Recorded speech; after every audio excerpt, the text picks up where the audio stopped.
Andranati Shanelvin Shemlins Dwarvan Gunari alike. And welcome everyone to the Left of the Fade, the Fedosian podcast where one human, that's me, Rose, and one elf, that would be me, Thorn, from opposite sides of the Frostback Mountains, delve the deep roads of the Dragon Age franchise to shine light on some topics that we feel haven't been given enough attention. So please join us as we journey through the dark and the light, and walk the road less traveled to the left of the fade.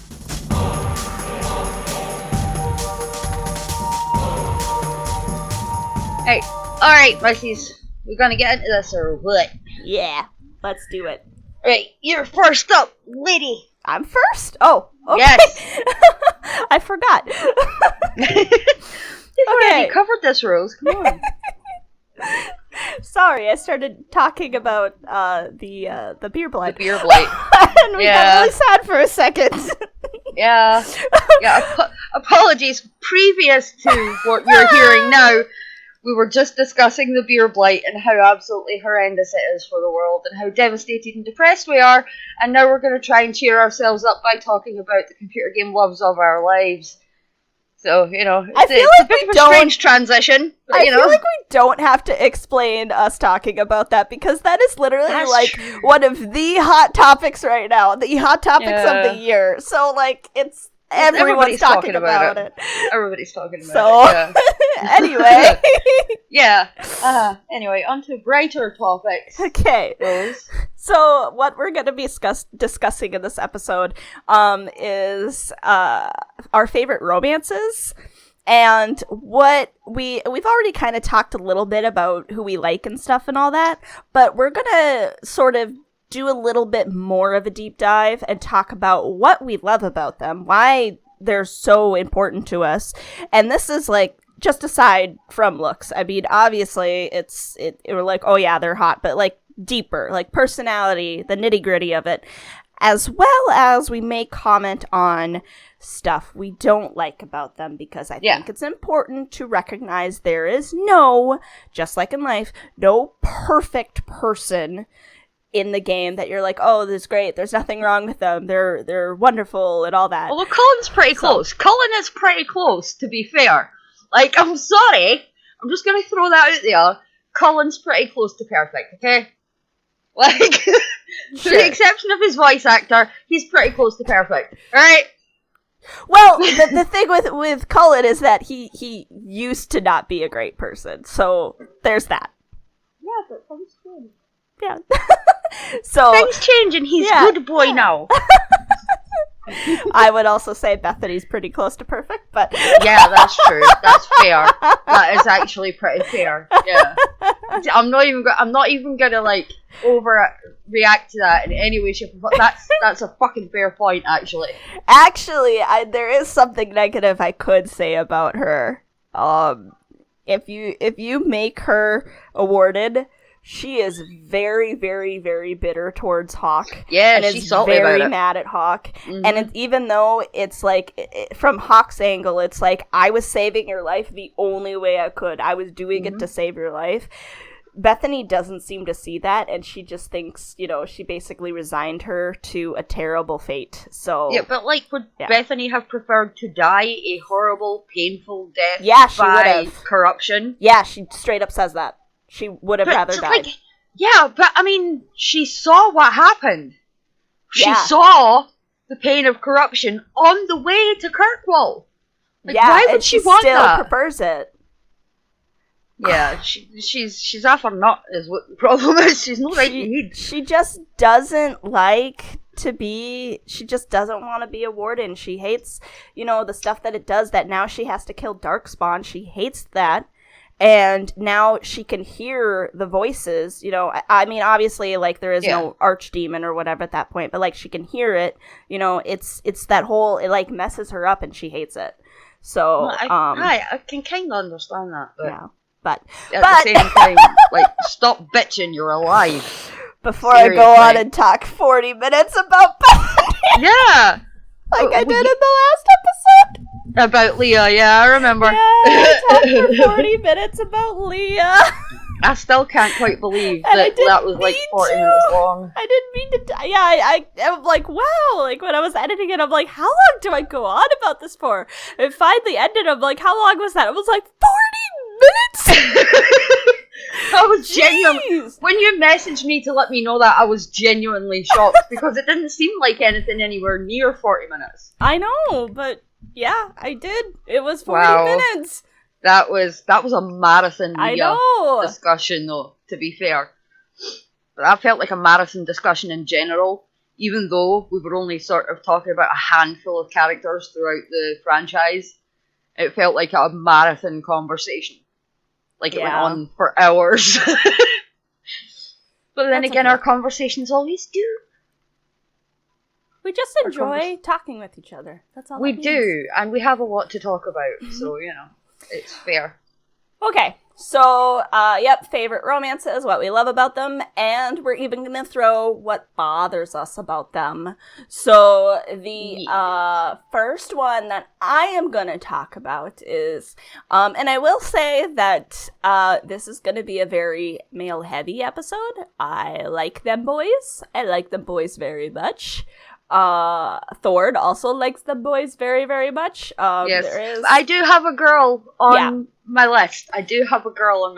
So eventually I would like to maybe revisit this episode when we have, like, if we have more of a following. I don't want to count my chickens before we hatch, but actually I have two girls on my list. But because it is pretty male heavy, eventually, if we could, I would like to get someone on here who is interested in the ladies and talk more about them. Definitely. I do have ones I like from a friendship angle. But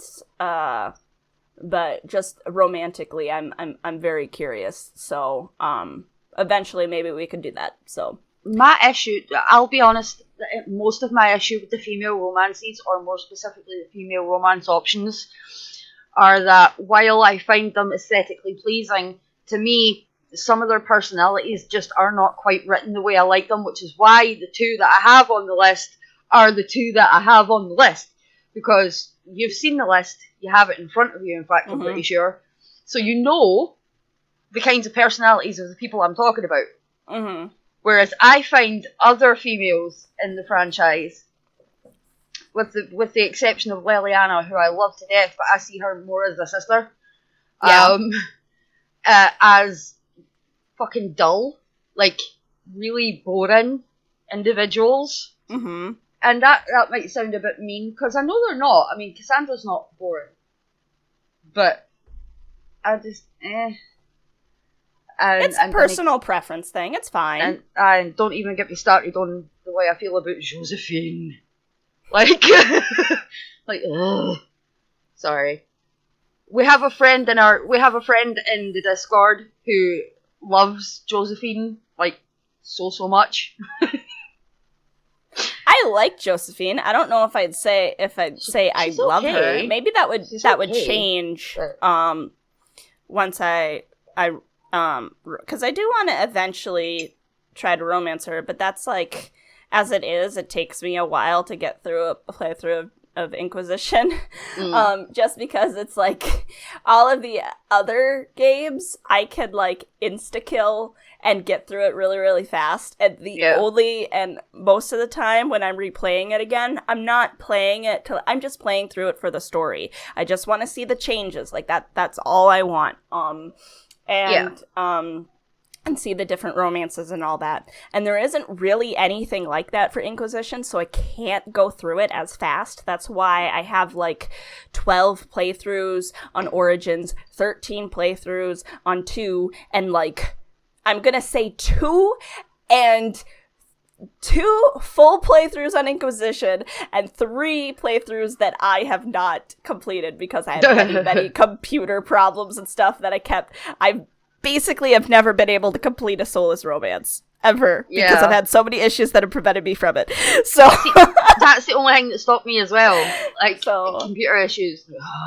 I know the beginning of the game very well at this point. Oh yeah. The end I don't. Yeah, I think you and I are both very well acquainted with the beginning of the game, probably all the way up to Skyhold. And then that's after about Skyhold, right. after Skyhold, it sort of tails off a bit, and you're like, again. Really? The last time I tried to do my Solus romance, I got to the point where where it's the sort of dream where Solus kisses you, and that was the farthest I got, and I was so excited because I'm like, oh my gosh, this is the farthest I got, and it blue screened. Blue screened, no. And I was like. And I'm like, maybe I just need to look at this as a sign, as they're trying to save my heartbreak. Yes, maybe I just need to look at it that way. Like, Rose, I'm gonna warn you now. Don't soul Ellen. Like, don't do it. It's not worth it. I know exactly what happens. Like, I know exactly what happens, but I have not experienced it myself. I have not had a character that I invested in and brought through all of this, like, these events and stuff, and then just had them completely crushed. I have not had it happen yet. I've also, I'm just realizing, I've only played Trespasser once. That's still one more time than me. Oh, I know, but it's like I have 3 uncompleted Soul of Ellen playthroughs. No, I've only played Trespasser once, and the one time I played Trespasser was when I romanced Cullen, so I had nothing invested in. Yeah, I can imagine. I'm just gonna ask out of sheer bitterness right now. Did you marry him? Did you marry Cullen? Yeah, I did. I hate you. I hate you. You know, it's all I ever wanted. Maybe you'll feel better if I tell you the reason why I married him. Why? Because he had a dog, and I didn't have a dog. Wait a minute. Hold up. Wait, did I tell you something you didn't know? No, you told me something that upset me. You only married him for his dog? You married him for his dog, Rose. You married him for his dog. The most beautiful creature to ever be inserted into a Dragon Age game, and you married him for his dog? The most beautiful creature to ever be inserted in a Dragon Age game is Fenris. It's Cullen Rutherford. I will fight you for this. No, it's Fenris. I will fight you over this. I swear it. Like, no, it's Fenris. No, we're never going to agree. No, you know we're this. not. I mean, I love Fenris, and he is a beautiful, beautiful man, but Cullen is more beautiful.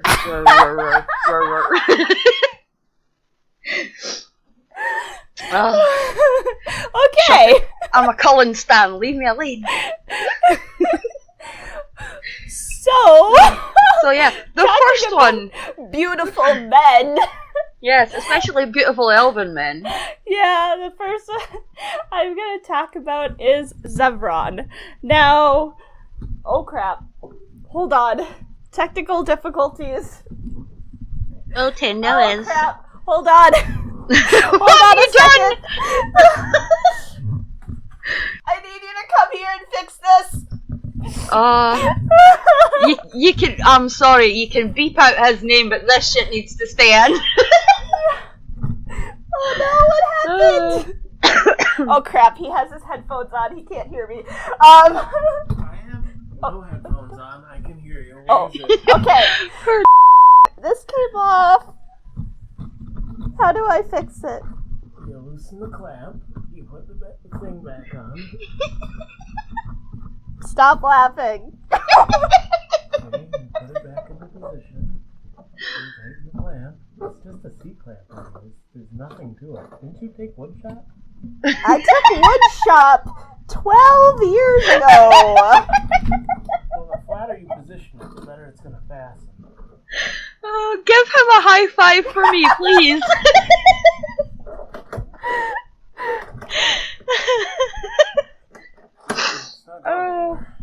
Okay, thank That's you. my brother from another continent right there. That is my brother from another continent right there. Like, he deserves a high five for that, seriously. Okay. I have literal tears on my face. I have actual tears. Microphone arm suddenly came off the desk and I didn't know how to fix it. Ah, yes. So, but apparently it's just a clamp. It is. It'll be the same as mine, I would imagine. Probably. He's like, didn't you take woodshop 12 years ago? I heard. Believe me, Rose. I heard. Okay. Oh, this all has to stay in. Please promise me you'll keep all of this in the podcast because the listeners will absolutely love it. Should I leave it in the podcast or should I? Yes, leave it in.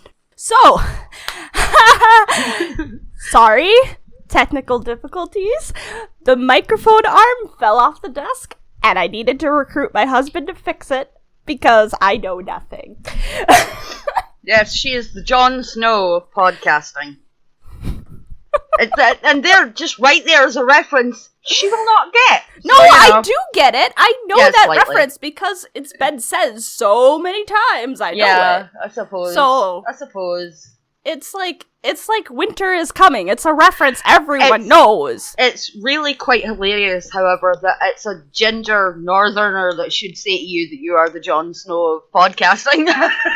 Because the very first person that comes out with it in the show is a ginger northerner. A ginger northern female, the one who he gets with in the show, funnily enough, With the exception of Alaska, Minnesota is the northernmost state in the U.S. All because we have a tiny little nub, so you could technically say I am a northerner. True. And you could... My hair is red right now. It's dyed, but it's red. So... Mine is dyed as well. I mean, I'm naturally blonde, remember, but I hate being blonde. Yeah, so... I guess if you want to say I'm cheating, I'm a ginger northerner. I suppose that's true. Okay. I mean, technically we're both cheating. That's like true. I said, my hair is dyed as well, but, you know. It's just one of them things. It looks like I was born with it, so we'll just keep it like that. Like, yeah. Okay, so... yeah, Zevran. Okay, so, I feel like Zevran doesn't get as, like, much love as he should. Like, I know there are people who really, really, really love him, but,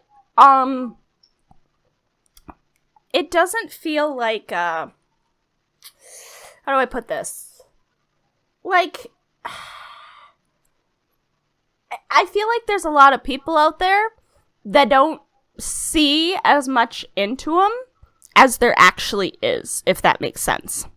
I think there are many times where, and every romance in Dragon Age, almost every single one has those people who absolutely, absolutely adore them, and they have perfectly valid reasons, you know, for why they love them and stuff. And Zevran is not without those fans. You know, obviously, I'm one of them. I know people who adore him. Oh, I love Zevran. You know I love Zevran to bits. It's just that there are other characters that I love more. Yeah. I guess that's the only reason why he's not in my top list. I guess I just feel, and it's possibly because I'm biased, I guess I just feel he doesn't get as much attention as I think he deserves, and that just might be my own bias. I don't know.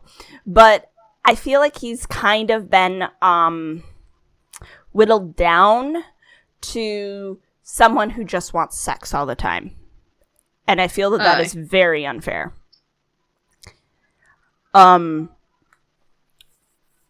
It's true that he is quite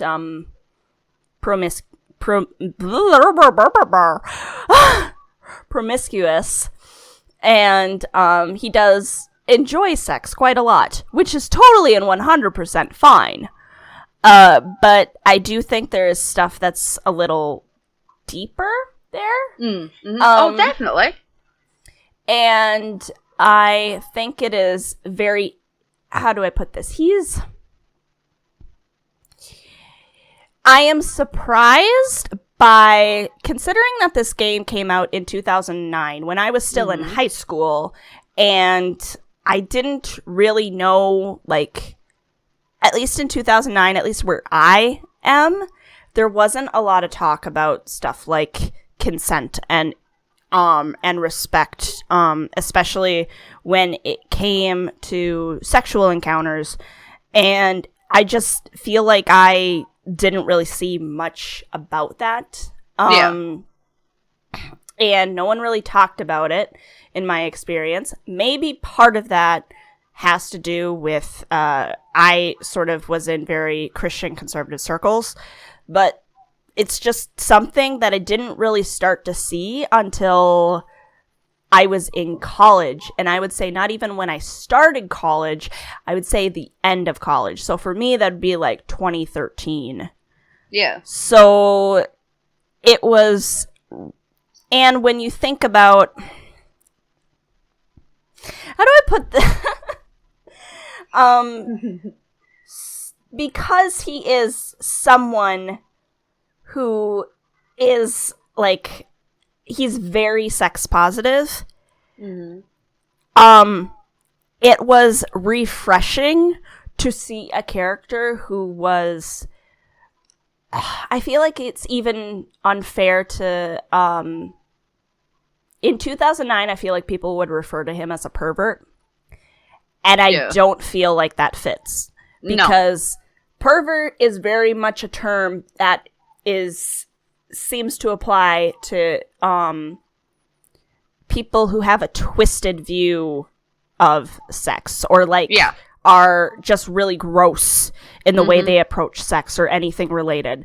And he's not that way. No. He's very sex positive. He is also a gentleman. And that was a combination, when the game, I did not play the game in 2009, but I was shocked to see that a game that came out in 2009 had such strong messages about, like, consent and respect and stuff, and that sex is not fun unless the other person enjoys it as well. I was surprised to see that in a person in a game from 2009. And then I was additionally more surprised to see that this was a person who was also a gentleman and not, like, you know, some sort of depraved person, you know. So he's a gentleman who is sex positive, and that was so refreshing and amazing, and I loved it, and it was beautiful, and that was really the thing. I think the first thing I really noticed was Zevran. Was that, oh my gosh, like, this, I'm just charmed by this guy. Like, he is so considerate and respectful. And he's very charming. So, like, I'm almost getting flustered just thinking about it. Understandably so. He's a good-looking chap, is our Zevran. Yeah, and he's so, like, you know, I want this, you know, you should be appreciated. You are beautiful. You should be respected. Like, that just, oh, it was so great. I'm like, oh, man, he's really, I think if he was just that in what people refer to as someone who is all about sex, he wouldn't quite be, like, that charming. And I think it really says something about, you know, how he values other people, and he values what they want, and he respects them, and I absolutely adore that about him. And then the whole, even though he makes it a point in the beginning, he comes off as very, like, oh, he just wants to, you know, sleep with these people and stuff and all that, and his whole intention about this is just to get in people's pants and stuff. He comes off that way. Or at least some people think that, I should say. I would be inclined to say that I'm sort of mostly in that camp, but I do think that it's something that he puts across on purpose. Yeah, you're 100% right. Mm-hmm. It's something that he uses to sort of protect himself from being hurt by other people, because at the end of the day, he knows as well as we do that people are dicks. Like, they're not all going to be nice and treat you well and stuff like that. Well, I think it's more than that. It, because the crows taught him that, to basically, he has to do whatever he has to do to assassinate people. And one of the easiest ways to do that is seduce people. Yeah. But because he knows a lot of the time, the people that he's going to end up seducing, he's probably going to have to end up killing. Yeah. He chooses not to get connected to them. Yeah. And I think especially after, was her name Rinna? Was it Rinna? I do think so, yes. I would almost say that was like a turning point where he didn't want to be won over again. Yeah. And he's like, nope, I'm not gonna, fall in love with someone again, because it hurt, she died. That was too painful. I don't want to do it again. So I think he is very emotional, and he does get attached to people. And so he makes sure that he doesn't get attached to people. Yeah. So, which also sort of leads to the, when you're romancing him, and he's starting to have feelings for your warden. And there's a point where you could ask him to have sex, and he's just like, nope, I don't want to. Nope, like, for him to say no is, like, a big deal.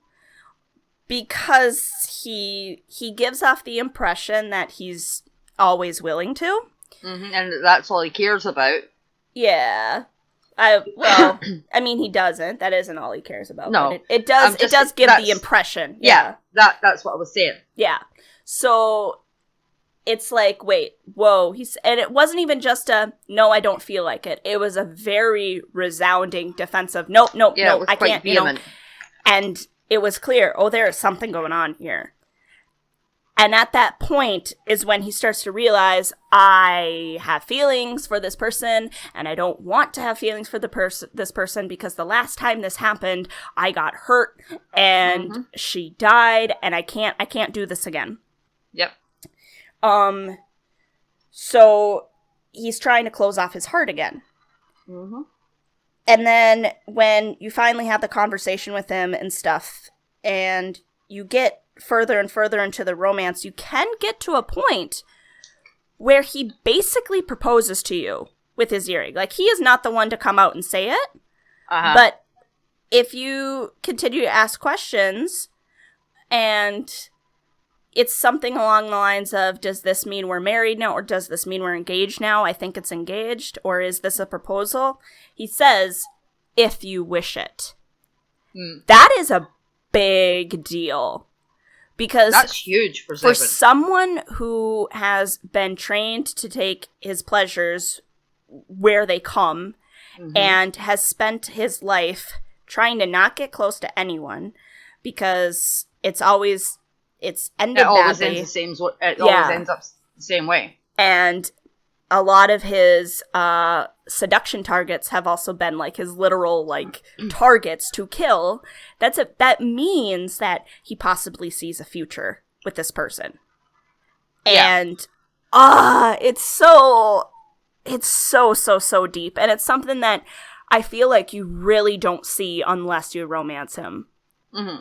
And it's totally worth it to romance him and to really get in there, because I think there are times where people have maybe tried to romance him and they don't get very far, and it just sort of ends at like, it's just basically having sex and that's it. But if you keep at it and you get really deep into it, and it is so rewarding, and I love it, and it's just great, and oh man, it really touches my heart. And then if you play as a warden who dies, at the end, like epilogue, it'll say he never loved again.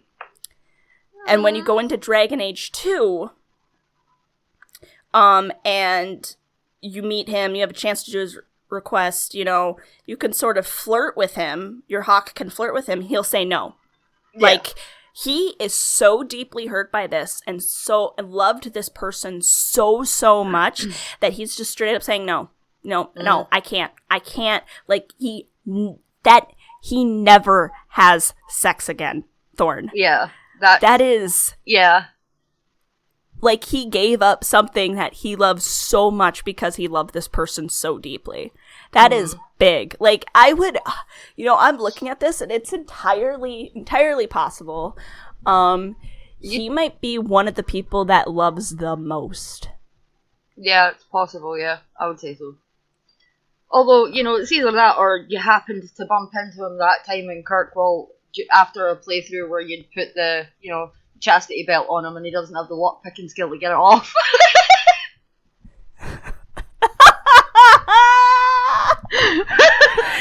I'm sorry, I'm so mean about Zevran, and we all know that I actually do love him, right? I genuinely do, okay? Because the man has a voice to die for, and I would literally die for that voice. I could listen to Zevran speak forever and ever. Yeah, I could too. I actually like his voice more than I like Cullen's voice. I really need to... This is something... You're now making me think I definitely need to go back and start Dragon Age Origins again and do a proper Zevran romance playthrough. Because I've played through some of the romance with Zevran before. But, you know me. Mm-hmm. The next person on the list that we're going to be talking about is my repetitive Dragon Age romance that I can't seem to get past to romance anybody fucking else, to the point where now Leliana feels like a sister to me, right? Because she gorgeous, and I so totally would have, but I've played the game so many times by now that Leliana is like, she's like a sister to me now, because I can't stop romancing Alistair. I really need to do a Zevran romance, and at some point I need to try romancing Leliana again, because I did start one once years ago, and I didn't go any further with it because I went back onto my Alistair playthrough and was just obsessed with him until Dragon Age 2 came along and I met Anders, but that's for later on. Plus there was always Cullen in the background. Anyway. The first one at the top of my list right now is, well, it's Cullen, it's always Cullen, but the first one I'm going to talk about is Alistair, because, you know, we're pretty much talking starting at Dragon Age Origins and working our way onwards. So, when I first came across that character in Origins, when you first meet him and he's sassing that mage, I was absolutely besotted, like straight from the off. I love a smart mouth. I really do. That's half my problem in real life, is like, I like guys who've got a smart mouth on them. And then they end up pissing me off and we argue. Like, it's great fun. But yeah, he's plus, Stephen Valentine is just fantastic. He's just fantastic. I agree, he is fantastic. He's fantastic. But Alistair's such a complex character as well. I mean, he's a lot more complex than you would originally think when you first meet him. Because when you first meet him, you just think, this is a bubble-brained pain in the ass who's just going to wind me up the entire way along the journey. He's going to just get on my nerves, isn't he? Well, I didn't, because I was just going, he cute. Like, I went big old uwu eyes for Alistair when I first saw him. He is cute. He's adorable. Like, how I couldn't tell at that time that he was Kaylin's brother, I don't know, because Kaylin cute too. You know, and there's a familial similarity between the two. You know? They literally have the same exact face. Their hair is just different.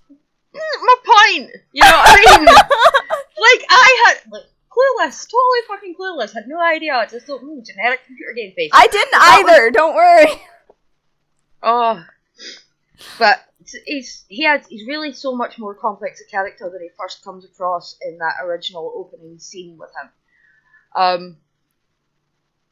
I love how loyal and sweet and just considerate and kind and all the positive descriptive words that you could possibly use for him. He's just like a fluffy sunshine bunny, and he's so like, oh, I'm struggling. I'm having one of those days where I'm struggling with words. I'm much better with a script. Did you not hear how many times I stumbled trying to talk about Zevron? I kept saying so and and stuff. Don't worry. For me right now, it's like, for some reason, I don't know why. Yeah. When you hear about how he grew up, right, and what his childhood was like, and not, like, thinking that his sister was gone, and that his mother was dead, and, you know, all of this, that, and the next thing, and then you find out later on that his sister is alive, and she's nearby, and she's here. In fact, you could go see her. That, the way she treats her, it makes me very angry, the way she treats him, because it's not his fault. Mm-hmm. You know what I mean? It really, like, I'm one of these people who got very, very indignant. I shouted at the TV, like, who the fuck do you think you are? This is your little brother. It's not his fault he was born, let alone who he was born to. Why do you have to treat him like that? That's not fair. Like, I was so angry. And then when I found out that Fiona was his mother, and his mother hadn't died, and, you know, there was no fucking need whatsoever for him to be brought up by somebody who wasn't one of his parents, you know, it really angered me. It made me even more angry than I already was about his entire parent and familial situation. Like, I was pissed off about his sister already. I'm even more pissed off about Fiona. Like, that entire thing. I know we said in the last episode, one of those things that I want to know more about. Desperately want to know more about it. Like, how the fucking all this did this actually happen? But to top it all off, it enrages me. There's no reason why Alistair should have been left on his own. None. I can understand him not being taken care of by Marek. You know? Like, he had responsibilities. He should never have dipped his wick where it shouldn't have been anyway, but that's not the point we're discussing right now. The point we're discussing right now is the fact that as he had responsibility to his child that he had already, the family that he had already, he couldn't exactly, you know, either publicly acknowledge the fact that he had another son, or, you know, actually take him in and take care of him himself.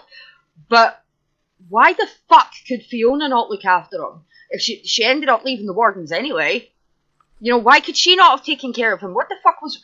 Why? And that angers me. That really does anger me.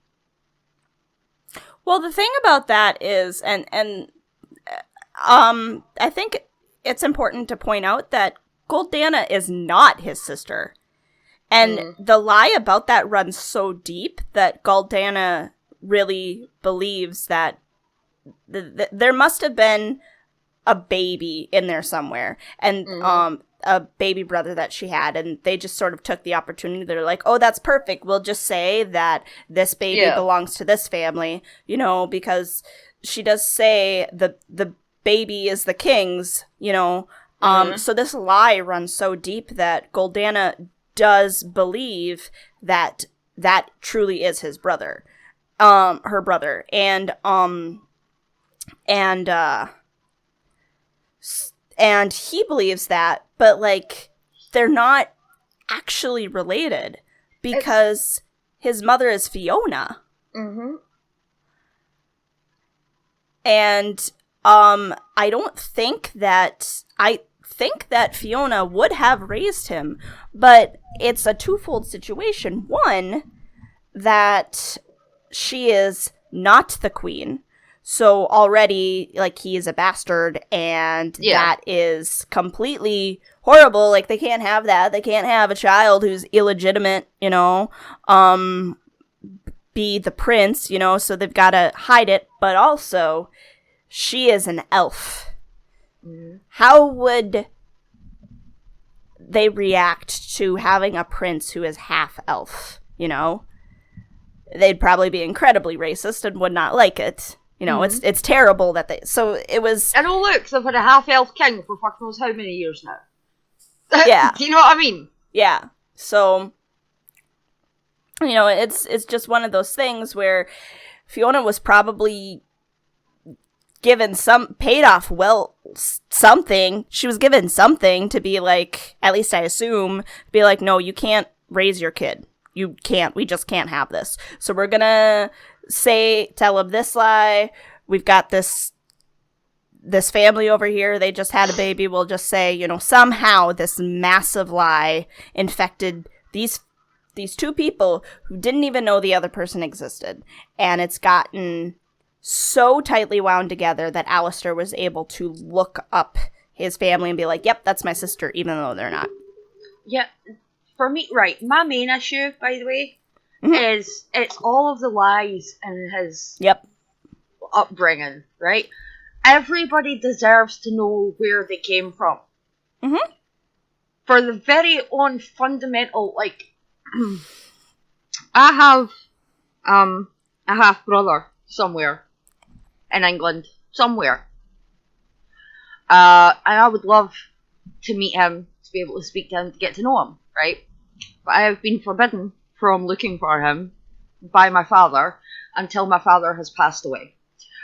Because my dad does not want to get involved. He thinks it's better for him. Not for my dad, although I'm pretty sure he thinks it's better for him as well. But he thinks it's better for my half-brother if he just doesn't ever get involved. I happen to be quite vehemently on the opposite side of that argument as a parent myself. And as a child myself. I would have, had I been in my half-brother's situation, I would have fucking loved to know where the fuck I came from, who I came from, my history, my story, my family background. You know, I would want to know that kind of stuff, and I want to be able to tell my brother that kind of stuff. So I don't understand how anybody can allow Alistair to live a lie for his entire life, and it's his whole life. Mm-hmm. He's still living that, as far as I'm aware. I mean, does he know Fiona's his mother? I'm trying to remember that, but I don't think he does. Does he know? He does not know. Right now? No. Right. So even to this day, in the franchise, he has no fucking idea who his mother is. That's not on. He needs to know. He needs to know the situation of his birth, why he was put in the situation he was in, the fact that he didn't kill his mother at childbirth, which is something that he's been carrying around with him for his entire life. You know, it's just, he needs to know the truth about who he is. And that's one of the things I hate about Alistair's story, is the fact that you don't get any resolution to it. Nothing is ever resolved. Not properly. To the point where still to this day he doesn't know who he is. And that's not fair. And yet, regardless of that, and probably because of all the things he's been through, that's what makes me love him so much. That's what makes me love Alistair so much. Because even with all the stuff that he's been through, the way his childhood was and everything like that, the way he was brought up, and being sort of shunned and shunted off to the chantry at an early age because he was essentially unwanted where he was, he is one of the most caring, compassionate, kind, nice human beings, elf-blooded human beings apparently, but human beings in Thedas, in my opinion. And I genuinely don't think you can find, like, he is the epitome of all things adorable. And the fact that he's a virgin when you meet him. Oh my god, that is just so cute. I was just like, oh my god, you're so adorable. I did not expect that to come up. I know, like, it's not the kind of thing that I usually go on about, like, finding the fact that somebody is still a virgin attractive, because, you know, it's not something that you usually think of as something which could be attractive. And it's not that I'm saying, you know, I like young men or anything like. No, it's not that. It's just the fact that he's never, pardon me, he's never put himself in that situation where he could have if he wanted to. Like, I'm sure he could have had situations where he's a gorgeous man. Alistair's a beautiful man, very attractive. So I see no reason why he couldn't have been in a situation where he could have got his end away. But the fact that he didn't, and clearly puts more stock on an intimate relationship, which to me is just adorable, because as far as I'm concerned, there are very few ways that are more like of a soul-binding experience than making love to your partner for that. You know, there are very few ways to actually have that deep connection or begin that deep connection than by joining yourself, in my opinion. And I know we shouldn't really be talking about this because now Tor's gone off on one about that. Oh, are you kidding me right now? It's gonna happen. It's not the first time, and it will not be the last time. No, it won't. This is us we're talking about. But no, genuinely, the fact that he's waited so long, because he has obviously waited, it's quite obvious. I think. I mean, I'm pretty sure he could have had opportunities, just didn't take them. Because he didn't put himself in the situation to take them. But the fact that he does put such a high amount of regard into those acts is another thing that massively endears him to me. I find that so sweet and so endearing, and it's just a really, it's one of those very rare qualities that you find in someone that just really touches me in a way that not a lot of other people and the way they behave about certain issues can. If you get what I mean. It's almost opposite of Zevran in that instance. Yeah, exactly. Whereas, Zevran basically saves himself emotionally for the person that he truly loves. Alistair saves himself physically for the person that he truly loves. Yep. I've never even considered that before. Like, it's they're almost opposite of each other, like in personality and sense of humor, in the way they approach love. But it's not bad either way. No, it's not. Either way, it's a good way. I mean, fascinating. Not that I'm saying that what Zevran's doing by cutting himself off emotionally from people is in any way, shape, or form healthy, because it's not. No, it isn't. But they're both good people. They're both good people. I've never thought about that before. My brain just got blown. Quite a juxtaposition, actually, when you think about it. How much of a comparison there is to be made between the two characters. And then you've got Leliana, who seems to sort of cut herself off emotionally and physically from everyone. She's just like, nope, I'm just going to stay over here singing my songs, reading my stories, and just like keeping an eye on all y'all's bullshit. That's what I get from Leliana in Origins. It's like, I'm just going to sit over here, sing my songs, read my stories, and keep an eye on all y'all. Continuing on with your point there, where, he sort of had that, he was basically taken away from his family and raised away from them and stuff, and he should have had that. He should have known where he came from and stuff and all that. I'm thinking even further as to how it must affect him then if he does the dark ritual with Morrigan, and she gets pregnant, and she tells him, you will never see this child. Yeah. And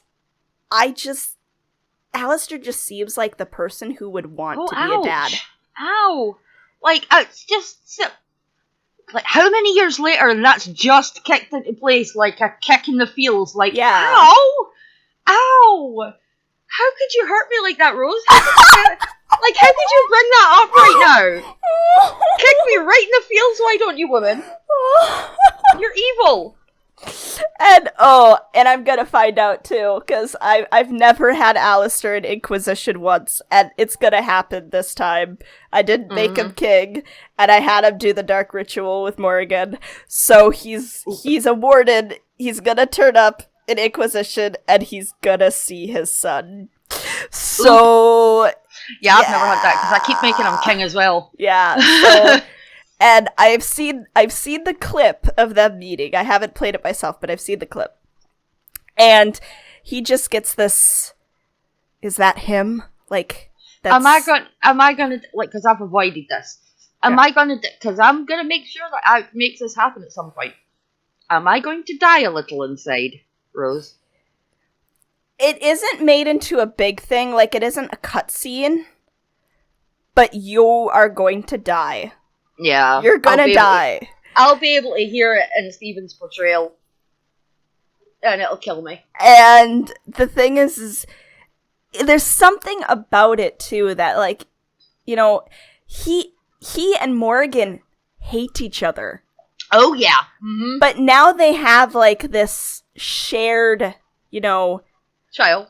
Yeah, like, it is quite possibly the most important thing in Morrigan's life. And it's interesting, because I did not like Morrigan until I played Inquisition, and I saw it, I'm like, holy shit, she's actually a good mom. Holy crap, she actually cares about this child. Like, this child was just a means to an end, and she's actually, like, she actually loves him. Mm-hmm. So, I find that very fascinating, and it's almost like knowing that she almost softens towards Alistair a little bit. Not entirely, but in a way where she, like, really respects him. Because she says nothing bad about him. He doesn't know who his father is. He doesn't know his father's name, you know, but she says nothing bad to him. Whenever he asks about who his father is, she tells him he is a great man. Wow. Aww. See, like, there are a lot of things that I've missed, either intentionally or accidentally, that I'm looking to, you know, discover through gameplay and what have you in the future. But, you know, that's one of them. I'm so glad to hear that. That's adorable. Mm-hmm. That is really sweet. And, you know, I was already starting to like Morrigan. Come Inquisition, funnily enough. Like, when you're playing and you're having to deal with her in Inquisition, I was starting to like her, right? And partially because of that, because of the way she is with her son. Because you can see, even with I didn't have an awful lot of interactions with her to do with that, but you could see that she cared about him, right? Yeah. But to know that she was like that with Alistair, especially considering how much I fucking adore Alistair, it really, that warms me cockles. So it does. It does. It warms my little heart. This elf is satiated. I'm happy now. It's definitely, and honestly, the whole reason why I made Alistair a Grey Warden and not King was because even though I've seen clips on YouTube and stuff of this interaction, I have not seen it myself. And that is literally the whole reason why I did this. It's the reason why I did the Dark Ritual. It's the reason why I made him a Grey Warden, is because I wanted this interaction, because I wanted to see it. And like I said, they almost soften towards each other. And maybe it is just because, they feel like they can't be mean to each other now because they have a kid together. Even though it was literally like a means to an end, like it wasn't out of love or anything. You know, it's depending on how you play. He does it to save himself or to save, you know, him and the warden or whatever. Maybe even the warden is his love and he doesn't want her to die. You know, for whatever reason, it's basically to save people. And yet there's still like this, they have this child between them, and maybe it is just because they have the child together, or maybe it is like they have respect for each other over the years. There's something there. They seem to soften towards each other. And I really, really love that. Yeah, I get you. So it's totally great. It's, absolutely love, you know, I just absolutely love Alistair, and it would be nice to see him be properly happy. Because I've not seen him be happy at all, really. Other than with the Warden during Dragon Age Origins. I haven't seen him be happy since, because even I made him king and married him, and then my PS3 died. And I played through with an elf, romanced him, made him king, and then couldn't marry him, obviously, because elf. and then he was still king, but he was married to fucking her, who I can't stand, for Dragon Age 2, for some reason. I'm pretty sure I didn't actually. I don't know, can't remember. Whether I made them rule together, but anyway, she was there. And he just seemed like a moody shit. And then Inquisition comes along, and he's with her, and he still seems like a moody shit. And it's just like, Alistair has not been happy since Dragon Age Origins, and I'm unhappy with that. You know, I want to make him happy. How can I make my Alistair happy? It's not That's fair. actually really sad. So he doesn't know who his mother is. Nope. If he does the dark ritual, he has a son out there that he doesn't really know about and has been forbidden to have any interaction with, even though the way I see Alistair, he would want to be in that child's life. He would want to raise that child. Absolutely. And so just to know that he has been through all this hardship and had so many people ripped from him, and he still is, like, mostly positive and jovial and makes jokes, like, you know, that's probably the way he copes with it, and yet he's quite obviously visually miserable as fuck. He's a very good person, and it's possible one informs the other. He's a good person because this stuff happened to him, and because this stuff happened to him, he's good. You know, I think that's how that works with me. I mean, I can't speak for anybody else, but, you know, I've been through a metric, you know, the kind of stuff that I've been through. I've been through a metric butt ton of crap, and that's only made me a nicer person at the end of it. You would think it would make me bitter and twisted and horrible and hate the world, but it doesn't. It only makes me care more about people, and I think the same thing happened with Alistair. Mm-hmm. I genuinely think that it was the same things happened with him. He only feels more empathy and more consideration towards other people because of the shit that he's been through. And, you know, I can empathise. He's been there. And I think that's the main reason why I love him so much. Because I can empathise so much with him, because we've both been through crap, and yet we're both lovely people who love other people and don't want to see anybody suffer.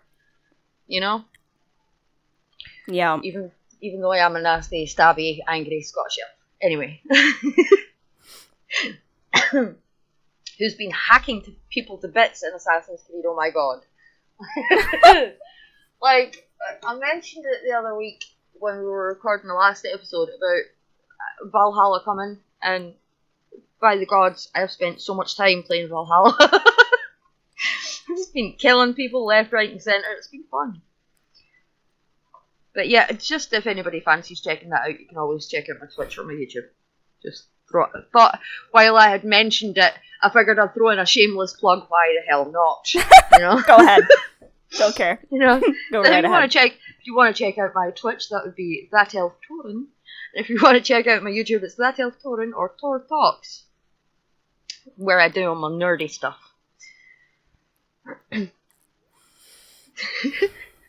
Shameless plug time. That's okay. Oh, right, you go next. Here. And it's your boy. It's your boy. You can. Oh, like anybody couldn't tell from that giggle who's coming up next. Well, okay. I want to first and foremost get out of the way that, of course, he is very, very visually appealing. Oh my gosh, I can't even speak. Fenris is visually appealing. he is very pretty boy. There's no doubt about that. He is exactly like my type.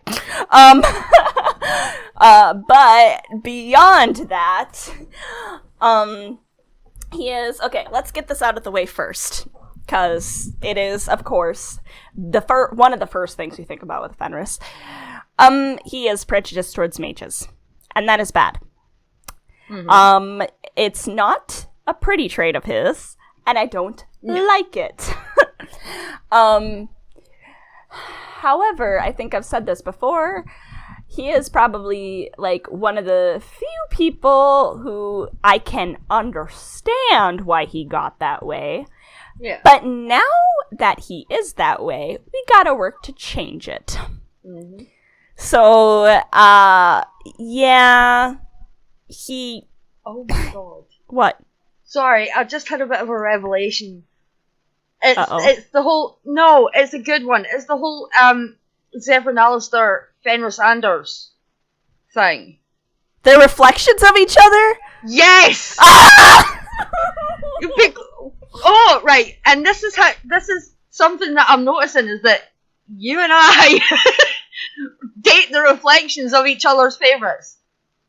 Like, you romanced Zevran, I romanced Alistair. You romanced Fenris, I romanced Anders.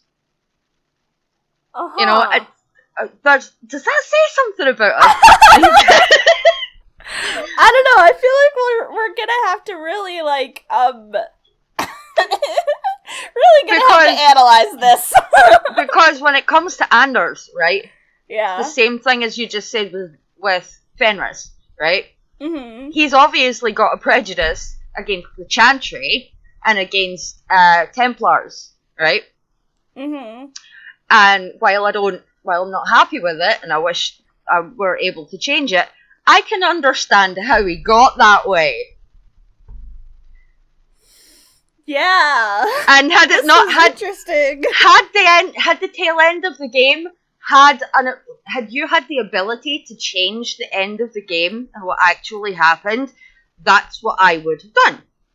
Like, I would have been working the whole time to try and sort of smooth out the wrinkles between the Anders and the Chantry and stuff, kind of like you do, and like I do when playing through it, to try and smooth out the wrinkles between Fenris and any mages around him. You know? Mm-hmm. Anyway, yes. Continue on. I spotted that and I was like, wow. Okay, so that's really weird. We may have to explore that more later. Yeah, I'm thinking so. But yeah, so as I said, he is very, very prejudiced towards mages, and that isn't good. He had a bad experience with an absolutely horrible, awful one who's terrible and disgusting and gross. Yeah. Yes. And I always kill him. Oh yeah. Mm-hmm. No, there's no redemption for that dude. Yep. But it's understandable why he got to be that way. Oh, and it's also understandable that it's going to take time to sort of work out that mindset. That doesn't make it right. So basically, it doesn't really... I guess it sort of implies in the game that you can sort of encourage his behavior, or you can constantly speak out for mages. And it's very subtle, and in some instances possibly hard to see, but I actually think throughout the course of the game, if you keep doing that, if you keep fighting for mage rights, if you keep telling Fenris you're wrong about mages, he will very slowly start to change his mind. Yeah. And while you don't, it isn't completely changed by the end of the game. There's no big oh, I'm totally for mage rights now and stuff. Yeah, there's no eureka moment. There is a moment where in the end, he's says something to the fact of oh, so look at all this, what has happened. A mage did this. Look at all of this suffering. This was caused by mages. And, he's against, fighting on Orsino's side and fighting for, to keep the mages safe and all that. He's against that. You can straight up say, how is slavery any different to what's happened to the mages in the circle or the way they're treated? And I realize I may not be saying that word for word, but if you played the game and gotten that, you understand what I'm talking about. I know what you mean. And there's a moment where he just goes, and I think it only happens if your friendship is high enough. I might be wrong on that, but I think that's the only time it happens. Or rivalry is up. It basically, you have to be really high, points he either either way. has to really like you or really hate you. I don't even know if it's really hate. I think rival is more respect than anything. But you can't be in the middle. You can't be lukewarm. Yeah. If you say that to him, he will straight up say, oh, you have a point. And then he will join you, and he will fight to defend the mages. Yep. And I think that is a huge turning point. I think it really says something about the way his thought process is going. It's he's starting to see, oh, actually, they're not all that way. And there are some good ones. And even in the beginning, he says, I have no doubt that there are good mages. And then he goes on to say, but if you give them a little ounce of power, they will take it. But he even says in the beginning that he does think there are good mages out there. Mm-hmm. And the other thing is, if he hates mages so much, why doesn't he turn the ones in that he's around? That's a good point. You know, it's... He would probably spill some bullshit about, you know, them being useful or whatever. But it's... I think deep down, he knows that, you know, it isn't... that all mages aren't bad. And this is another thing for someone who loves both Bethany and Fenris.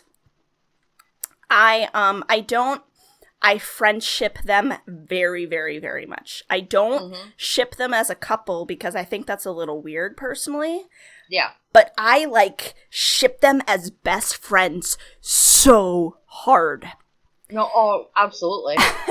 And there are a couple points, actually, where I feel like it is made clear that he's sort of soft on Bethany. Yeah. And he really sees her as a very good mage. Yeah. Actually, I would go further than that. I would say he sees her as a good person and doesn't necessarily see the mageness of her at all. Because they do seem to get on quite well when you take them out in parties together, except for when they disagree on mage things. But as long as you're sort of trying to keep him happy and her happy at the same time and advocate for mages, it all seems to work out in generally the same direction. Mm-hmm. I wonder... What? No, go ahead. The same would happen. I was going to say, I wonder if the same would happen if you worked with Anders the other direction, you know? Sort of acting more... But I don't think it would. No, the game is... I remember reading this somewhere, but it was so long ago, and I don't even know... It was someone who was quoting something, so I don't have any hard evidence, but I feel like someone said that the developer said that Fenris's journey was one of redemption, and Anders' journey was one of regression. Right. That makes sense. Which also plays into the completely opposite theory. Yep. So Fenris gets better, Anders gets worse over time. That sounds about right. And then some examples of his relationship with Bethany, and actually in my headcanon, because in my headcanon it's Bethany who is the surviving sibling, and not Carver, that Bethany is pivotal in his mind changing. Because there are two comments in particular that I adore, and I scream every time I hear them, is, he says to Bethany, you should wear one of those Orlesian dresses, Bethany. And I forget what she says. It's kind of snarky. Let me just see here. I can look it up real quick.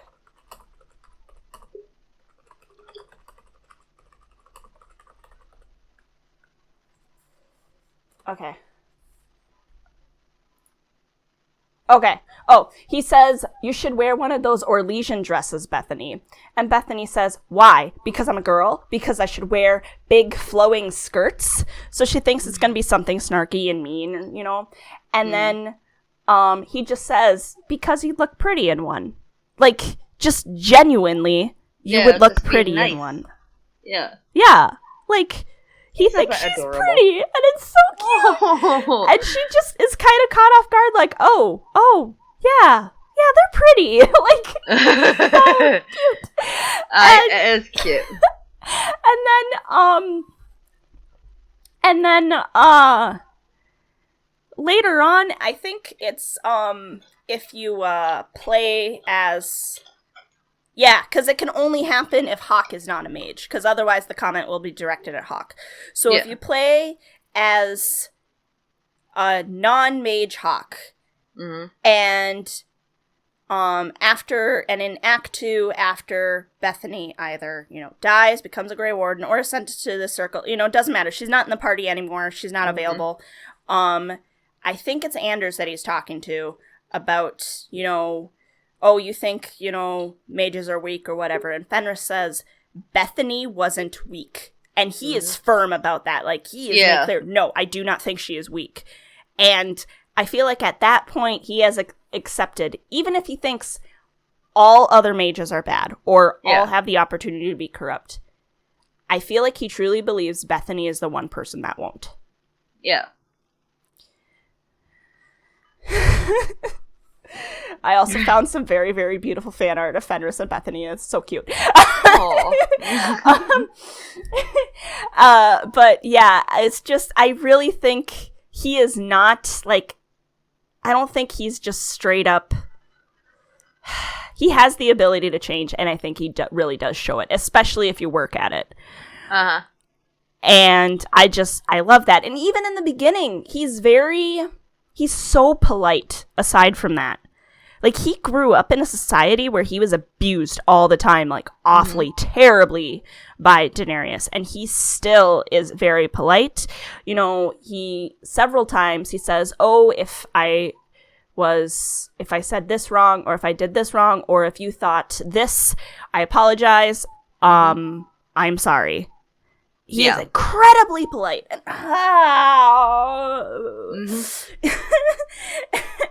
And, and I'm not going to go and talk about it again because we did talk about it just in the last episode. But when you bring him to rescue Leah, and the interaction there is just so sweet and so genuine. That is adorable. Like, he is. It's not something you see with him because he's so hard and broody, but he is deep down a real sweetheart. It's all the red wine. What? What would that have to do with that? The salad? It's all the red wine. The fruit salad. It's all the fruit salad. He's so pleasantly, what's the word I'm looking for? What's the word I'm looking for here? Basted. Pleasantly basted in fruit juices. So, that's what makes him so sweet. Genuinely, I do think it is more than that. I don't think it's just the wine. Neither do I. I'm just being a snarky beach. I do love Fenris, and he has a good character, and he's really well written and really well acted, and, like, I can completely understand why you love him as much as you do. Yeah. Even if I don't quite love him that much, because I don't think I could love anybody that pickles themselves. Oh my gosh. Sorry, I'm kidding. Well, I happen to like his pickle, so.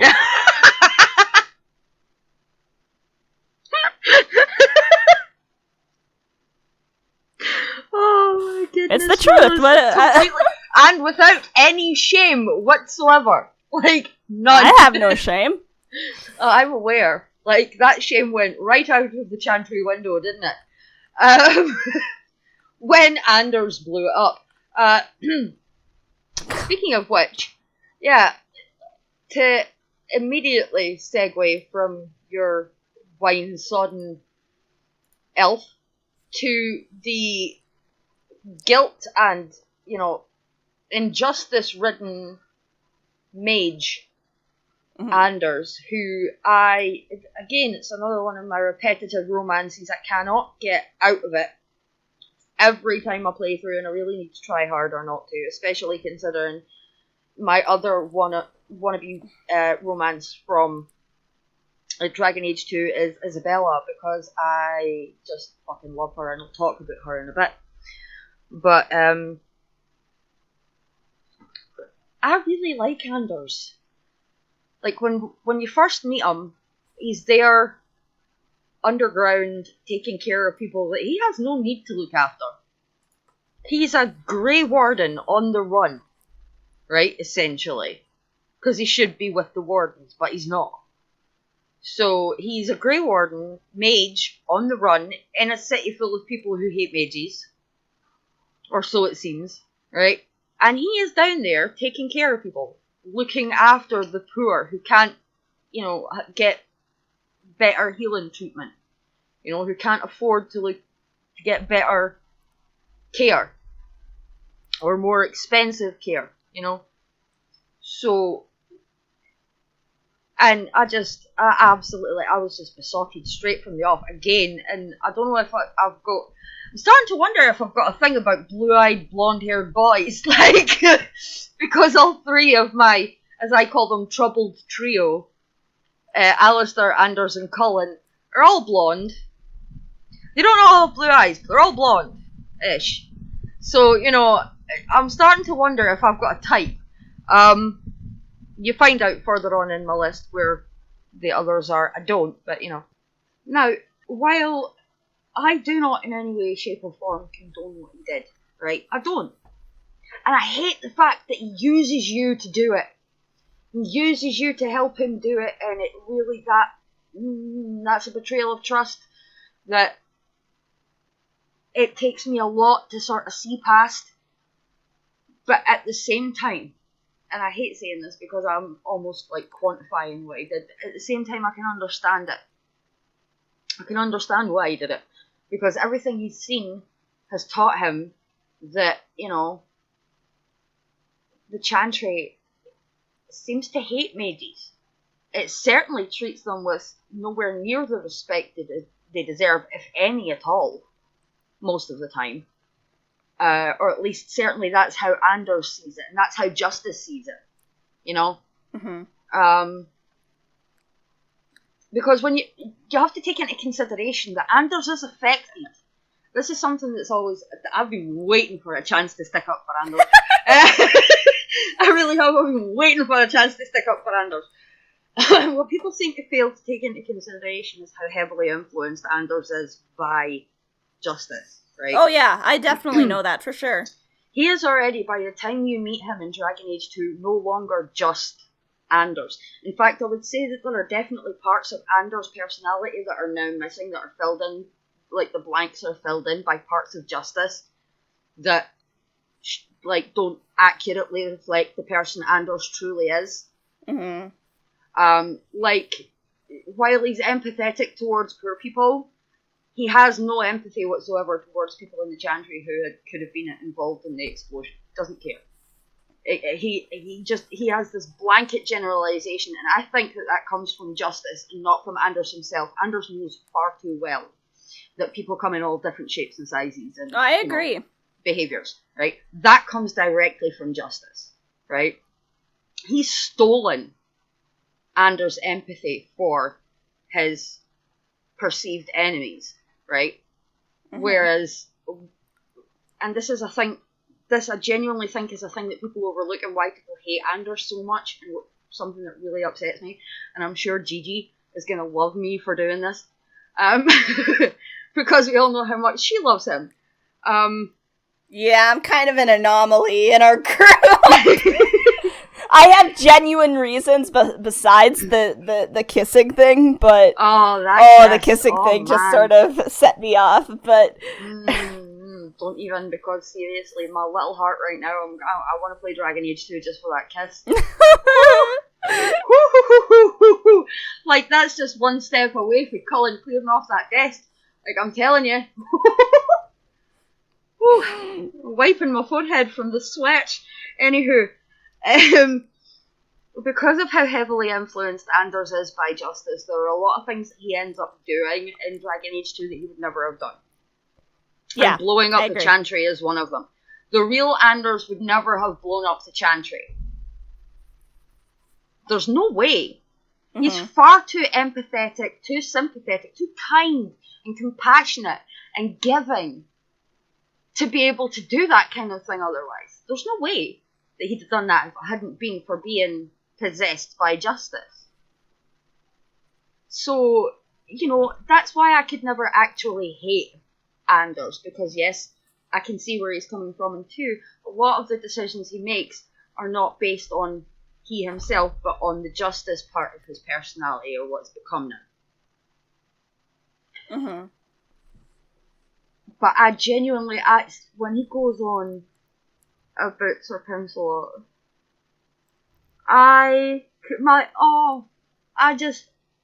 my wee face. My wee face just splits into a big cheesy grin, and all I can think of it is, you're just the most adorable kitten-loving thing on the face of the planet, aren't you? Aren't you just? You're just adorable.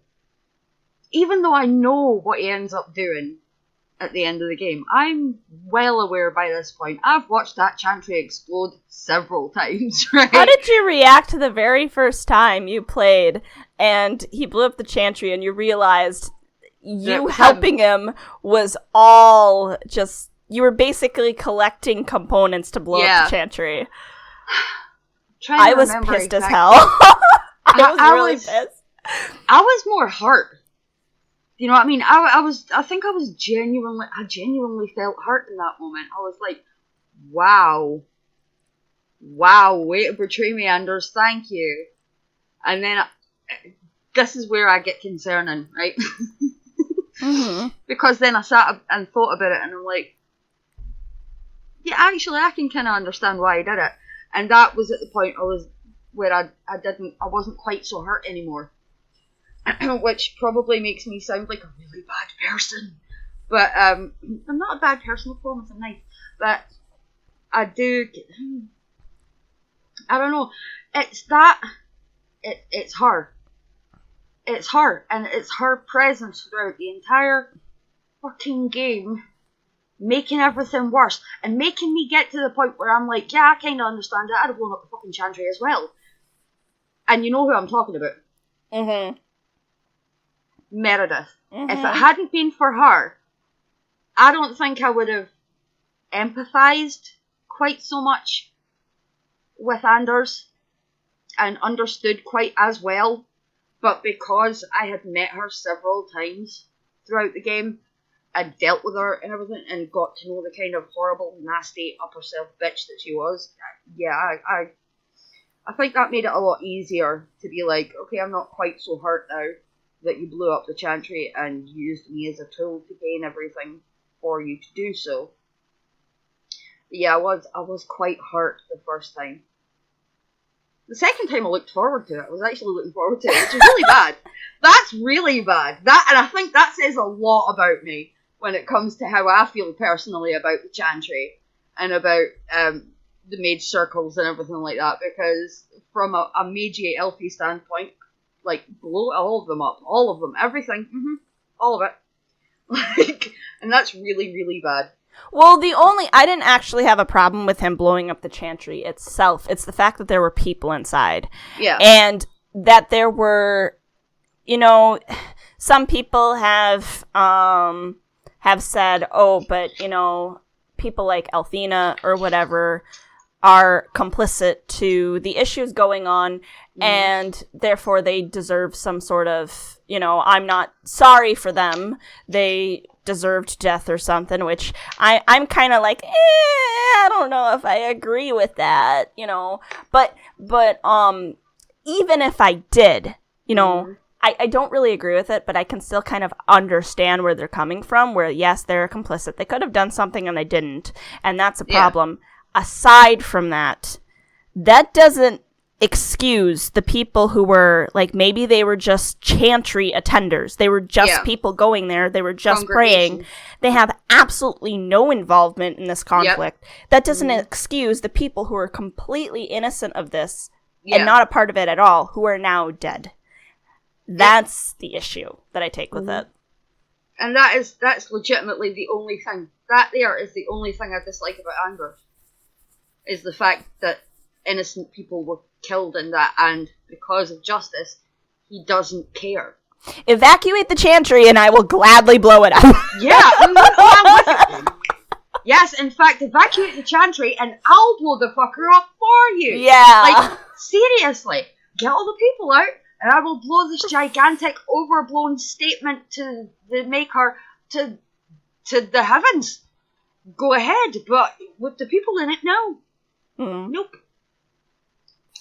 And yeah, genuinely the only thing I hate about Anders is that he killed innocent people with that explosion, because the explosion itself is kind of pretty. Fireworks! No, I'm kidding. Thorn like explosions. Like, see, this we're getting into the realm of just exactly what issues does Thorn have right now. Yeah, I'm concerning. I'm aware. So, you said you had a problem with blonde-haired, blue-eyed boys. Yeah. I apparently have a problem with boys who will love you and then will just be like, no, actually, I can't do that. Yeah. I love you, and then they'll piss off. So, because it happened with Zevron, it happened with Fenris, and it happens with Blackwall. Yep. And I really, really feel like it's important to talk about Blackwall because Blackwall gets, out of all my romances, gets the least amount of love. Not that many people talk that much about him. In fact... No, I know. More people need to talk about Blackwall, frankly. That man has some epic beardage going on, and I don't care if you don't like beards. I like beards, and I love his beard. And that is one of the reasons I want to romance him. He seems to be the least talked about romance from Inquisition.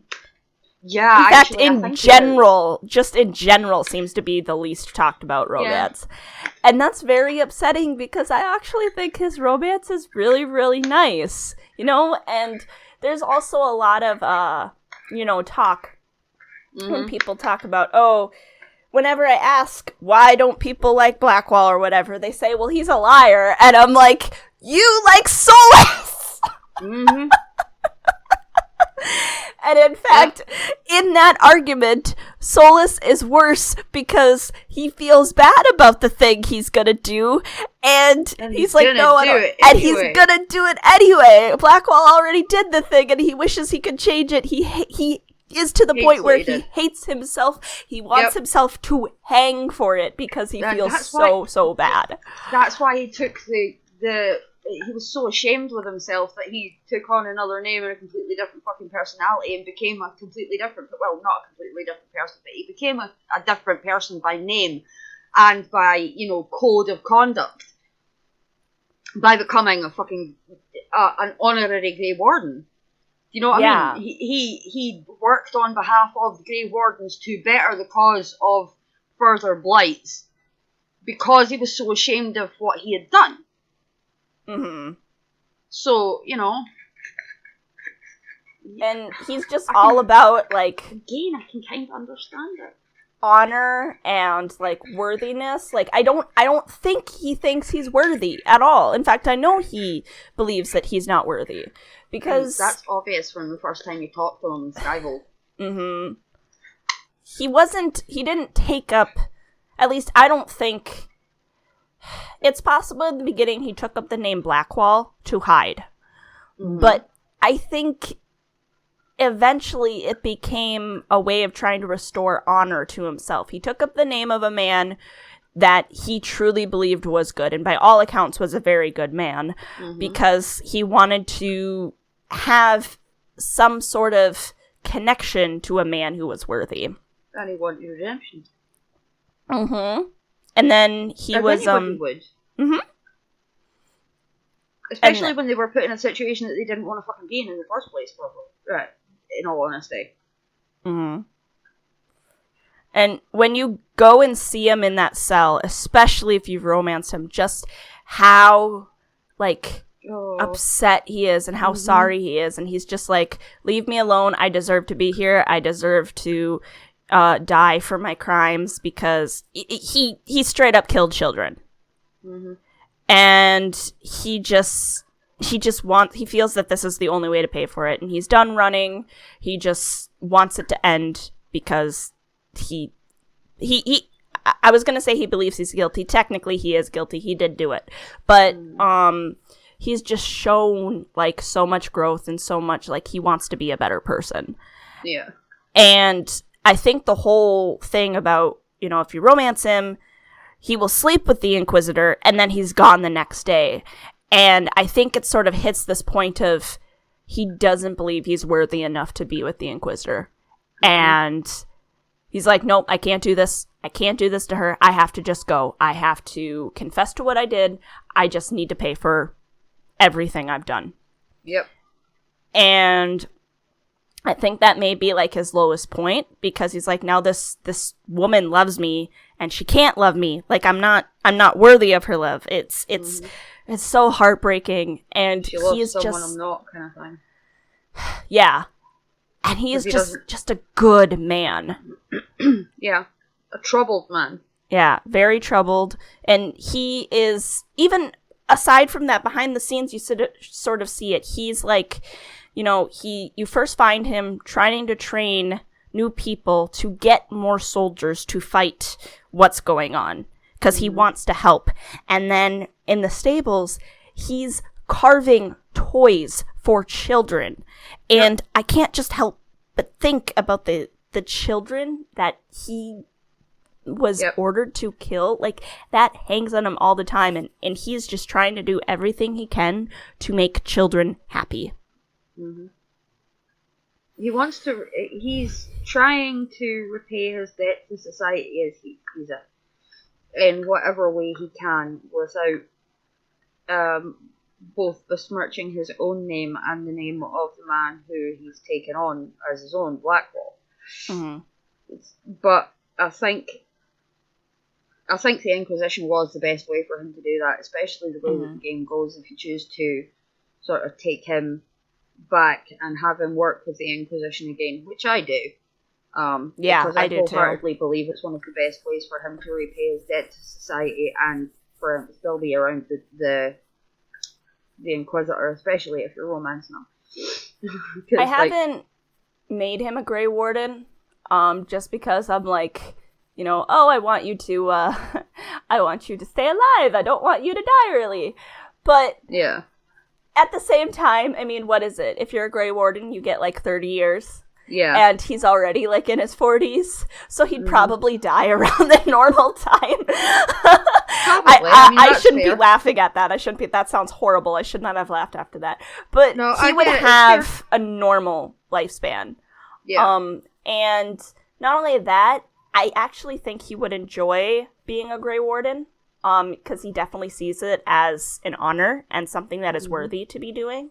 And he also might be like, well, eventually being a Grey Warden is a death sentence anyway, so until I die and pay for everything I did, I'm gonna do something that's honorable. So I think he would like being a Grey Warden too. Yeah. So I haven't done that yet, but he's definitely like, it's at a point where it's like, you've proven that you've redeemed yourself. You've proven that you've changed, so I don't think it's right for you to just be in the cell and for you to die. Because you have changed, so. And that's exactly my point. And that's, it's one of the reasons why I would like to actually complete a romance with him as well, because I want to see how complex it gets towards the end. And he was, like, the only one on my list that I initially did not see and was, like, attracted to. He's just not, I was not drawn into, I was drawn into him by his personality. I love his personality. He's so lovely. Just a good person. I don't know how else to really put it. He is just so committed to being good. And ultimately, when it comes down to it, that's what I love about Blackwall. Mm-hmm. And it's one of the things that I love about him as well, because, Thorn, in any old opportunity for a Doctor Who reference, in one of the episodes of Doctor Who, the Doctor asks Clara, "Am I a good man?" And it takes her a while to come back with an answer, right? But her answer at the end of the day is, "No, I don't think you're a good man. But I think you're trying to be. And at the end of the day, that's what's important." And that, I think, very much applies to Blackwall. Yep. I would agree. God, I do love when I can tie one fandom to another. Oh. That's just me. Yeah, I happen to love Blackwall. I think his story is really good. I enjoy spending time with him in the game. I really do. I'm desperate to romance him at some point, possibly with beard off mods. I don't know. You've poisoned my brain, woman. I don't know what I'm gonna do. That's entirely your fault. You and your beard off mods. Don't play Trespasser with that mod. It will crash the game. I won't. I will say that. Remove it before you play Trespasser. If I'm gonna even bother playing it with it anyway, because you know, I do like Blackwall's beard. I do. Yeah, it took me a while to get used to it because I'm not really into beards. Like, that's just not my thing, you know. Whereas I like Viking looking men. And that's another thing that I just thought of, like his relationship with Sarah. Like, he's such a dad. Yeah. It's so... Yes. I don't really like Sarah that much, if I'm being honest, but I like bringing her along just for her interactions with Blackwall, just because he genuinely enjoys her, and I think he does see her as, like, a daughter. And it's adorable, and he is probably, out of everyone except for maybe Alistair, to me, he's the one who would be most likely, like, yes, I want to have kids, you know, and, you know. Mm-hmm. No, I get you. And from, you know, dads and, you know, wanting to have kids to the man I wish could be the dad of my kids. Oh, gosh. Cullen. The one you call daddy. No. I'm kidding. No. I'm kidding. No, I know. I'm uncomfortable with it too. I just saw the opportunity and I had to take it. No, yeah, you're hilarious, Fish. I hate you. No, you don't. I don't. No, I don't. I love you. I do. I love you to bits. You know I do. I know. But you know, you. Why did you have to do that? Macaulay Wally. And seriously, ever since Sarah put that fucking name in my head, it's been stuck there. I can't get rid of it now. He will forever, to me, be my Cully Wally. So in Origins, was he Curly Whirly? Because of his hair? No, he wasn't. He had Robin Noodle hair. Really, he did. He was just that adorable, bashful Templar that I really wish I'd got in a book when I had a chance. That was who he was in Origins. And then in 2, he was that adorable, slightly, you know, moody, curly-haired thing that I wish I could get in a book but couldn't. And then in Inquisition, I was like, yay, romance option. Finally, it's taken 3 fucking games to get him as a romance option, but finally. That is how besotted I was with him from the first game. Yep. Seriously. Ever since I first played through as a mage, when I first met him in the corridors of the Circle Tower, I was gone. Like, oh my god, Colin Rutherford, you are the most adorable thing that's ever walked in or out of a Circle Tower. And I include me in that, because I'm an adorable little elf, right? But that man, like, the way you are about Fenris is the way I am. Oh, trust me, at this point they know. About Colin, I am. Oh, and I'm aware they know. I feel sorry for the poor fuckers. I apologise profusely for the next 10 to 20 minutes of Thorn going on at length about how wonderful Colin Rutherford is. Still better than 40. That's true, and that was only over an NPC. I can't actually believe that happened, but it did. Clearly I love her! I'm proud of you. That was an epic rant, and I'm proud of you. I really am. But, honestly, just everything about him is just so fucking adorable. The way he is about his family. Now, I'm useless at communicating with my family as well, right? I really am. I am useless at communicating with anybody. Like, most people have to message me first in order for me to go, hi, yes, I'm still alive, promise. Like, I'm really, really bad at keeping in contact with people. But, he still does, even though he's not all that great at it. You know, it's not like he's got a schedule where he's like, I'll send a letter to my sister on this week, and this week. It's quite spotty, their communication, but, you know, it's obvious that he loves his family quite deeply, regardless of the fact that he hasn't properly lived with them in years. So, you know, that's one of the things that I just absolutely adore about him, is the way he is about his family. His internal struggle in Inquisition with his lyrium addiction is really well played. I hate to admit how well played it is, because, you know, it means giving some form of fucking compliment to the asshole on the other end of the microphone, but unfortunately it is really well done, and it only made me love Cullen more, knowing that he was trying to be so strong in the face of this overwhelming addiction to something which is essentially, at the end of the day, doing him harm. As it does most people who fuck with it, you know? Even regular lyrium does harm at the end of the day. It's not perfect. But, you know, the fact that he battled on with it, and if you support him properly, overcomes it, is just... I love that. I love that about him. And then to top it all off, the entire character arc, this is my favourite thing about him altogether. The character arc from the first game, where he's quite obviously into you, right? When you play as a female mage. Mm-hmm. He's obviously into you, right? Meaning he doesn't have any sort of bias that way towards mages. Then when you go back and he's trapped and he's been being tortured by mages and abominations and all sorts of things like that, and you're like, fucking hell, what did they do to you? My heart broke for him in that moment, because obviously as I'd met him in the earlier playthrough, and I'd played through the game before as a rogue, because more often than not I'm a dual wield rogue in anything that I play.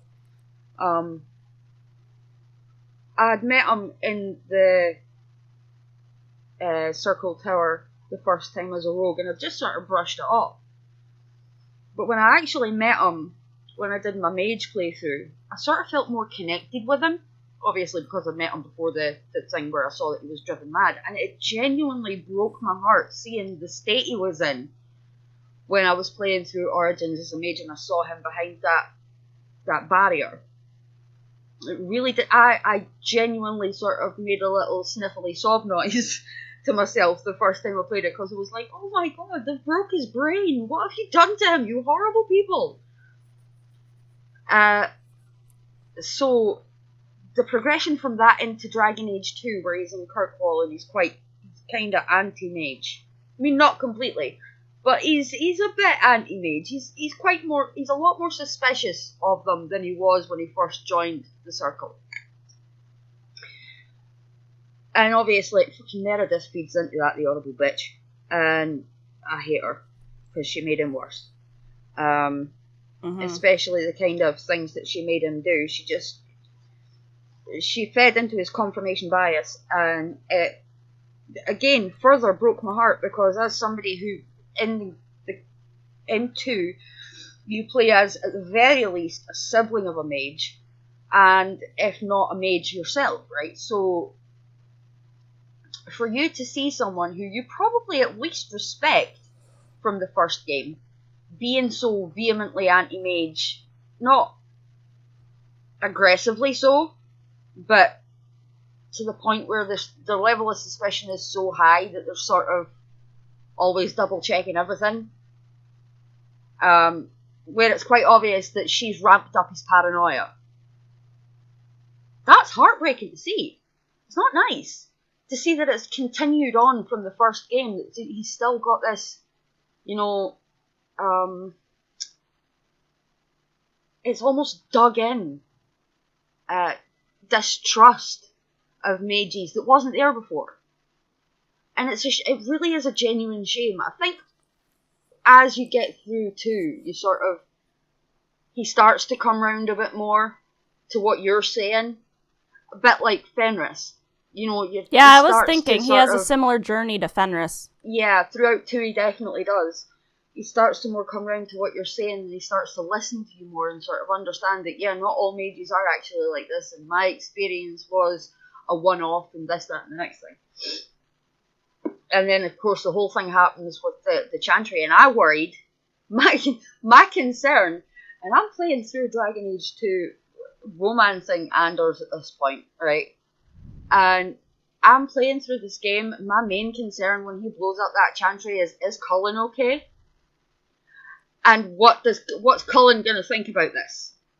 Those were my main concerns. Once I'd calmed down a bit from the oh my god, I can't believe you just did that, to what's Cullen gonna think about this? And then when you get to Inquisition, and the whole thing has happened, the explosion into the Conclave explosion, all of that has happened. And you get to see that while he's not 100% behind mages, he no longer is quite as distrustful of them, but he will keep a close eye on them. It's like he's still got that edge of paranoia, but it's not quite as sharp as it was before. So it doesn't cut into him as deep as it did before when he was in Kirkwall. Mm-hmm.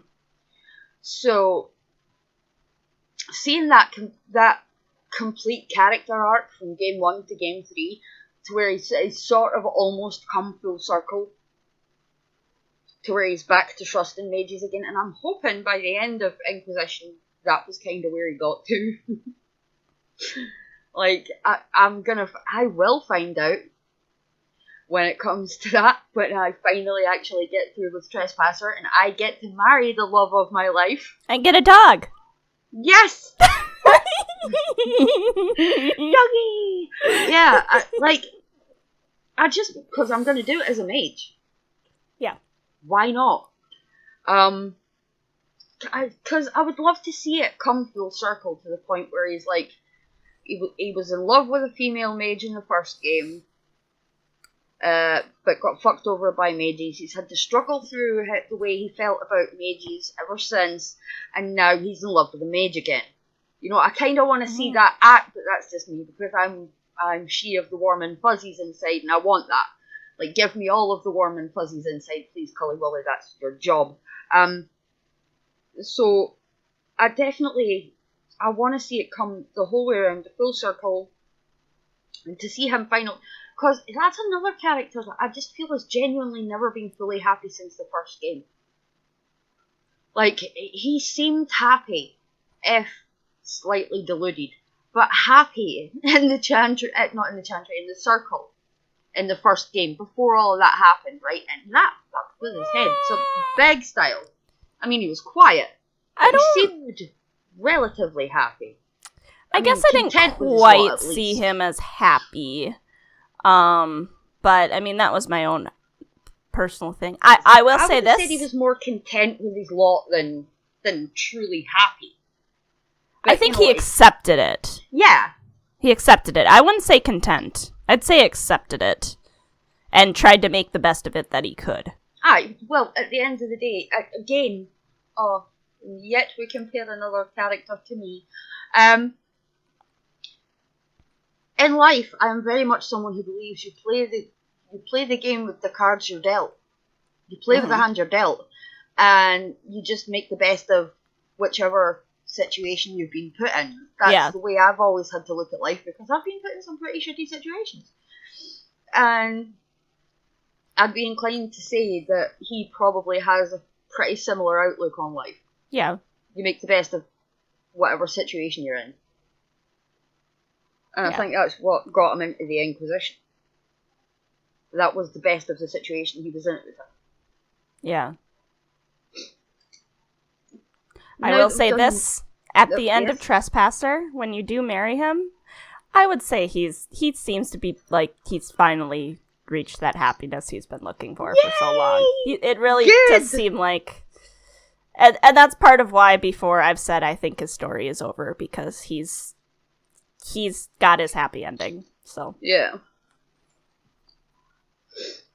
Right. Shall we get... Blah, blah, blah. Put your teeth back in, woman. Shall we get onto those that we either have not completed romances with or have not romanced yet, who we would very much like to? Because I do believe that we actually have one in... We have one in common in this as well, because you only have one on your list. I have several, but that's because I'm a greedy bitch. it's okay. So I haven't, because as I've said, I've tried to play and it keeps crashing and I can't play the romances I want to see because my computer's finally fixed. It's just at this point I'm trying to replay through all the games again, so I haven't gotten to Inquisition yet. But the next one I want to romance is Dorian, and I haven't romanced him yet because I haven't played as a male yet. I've only played as, like I said, I'm working my way down the list. First was Cullen was my very first romance, then Blackwall because I fell in love with him during my Cullen playthrough. And then I'm trying to work through Solus, but that's not happening. And next I'm gonna play as a male and I'm gonna romance Dorian.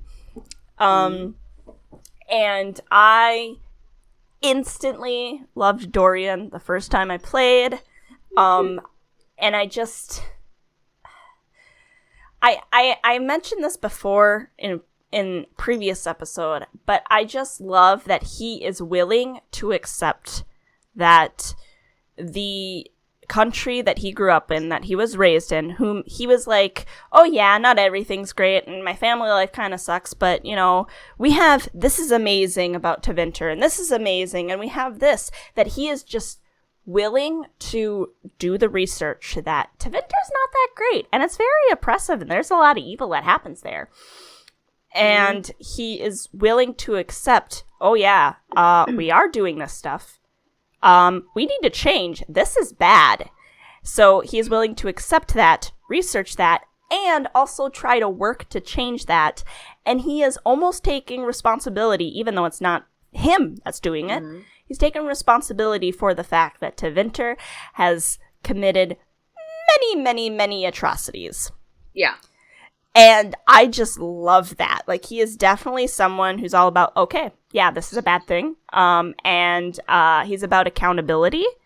And I just, it really hits me. Like, in a personal way, I love it. And, yes? Are you okay? Oh, sorry. Yeah. Just with throat issues. Continue.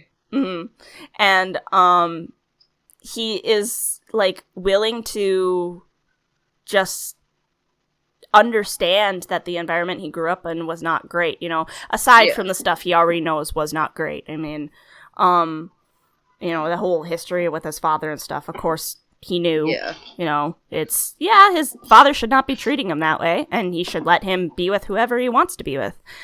At the end of the day, as a parent, your main concern should be that your child is happy above everything else. Yeah, and his dad didn't have that.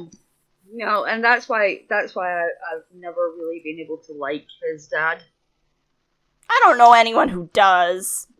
Even though they sort things out, if you can convince him to stay and sort things out, which I do, because as somebody who knew that it was coming, I knew that one day he was going to lose his father, and, you know, it would break his heart.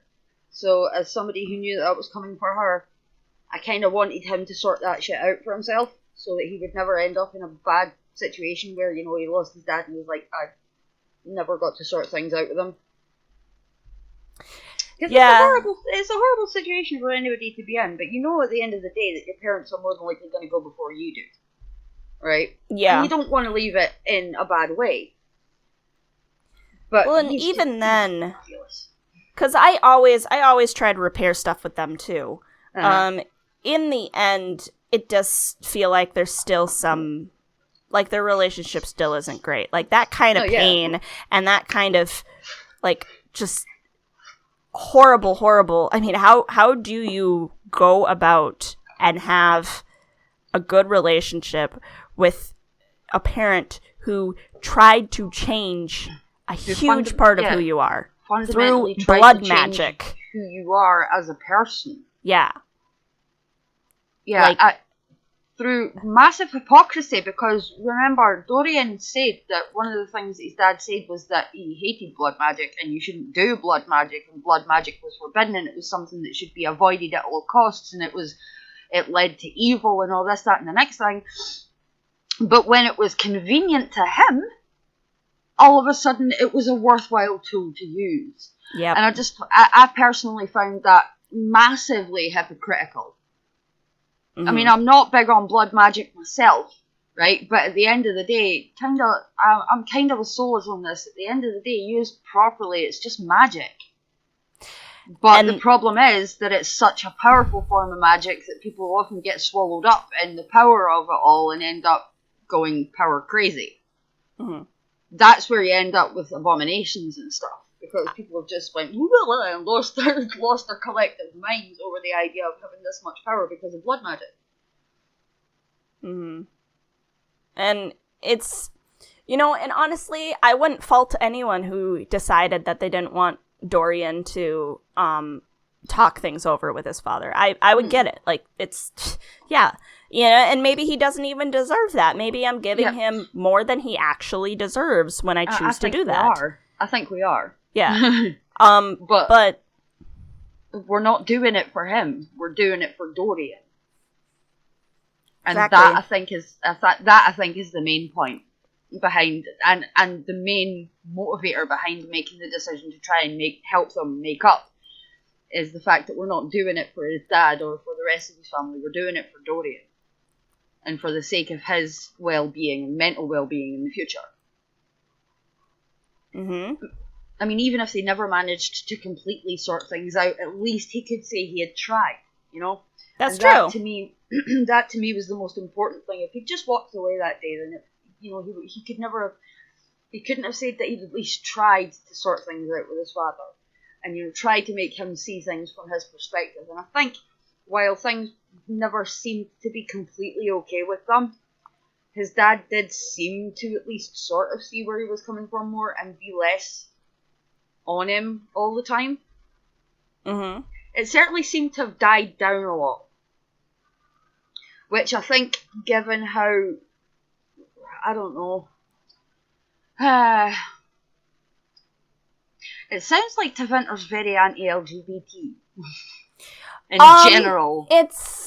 I think it's explained that not really. It's just, and I think Dorian even says this, is like they don't care if people, and I might be wrong, if people have relationships with whoever they want. Like, they just don't care. I think a relationship with someone who is an elf might look down upon, but they don't care if a guy has a relationship with a guy, if a girl has a relationship with a girl.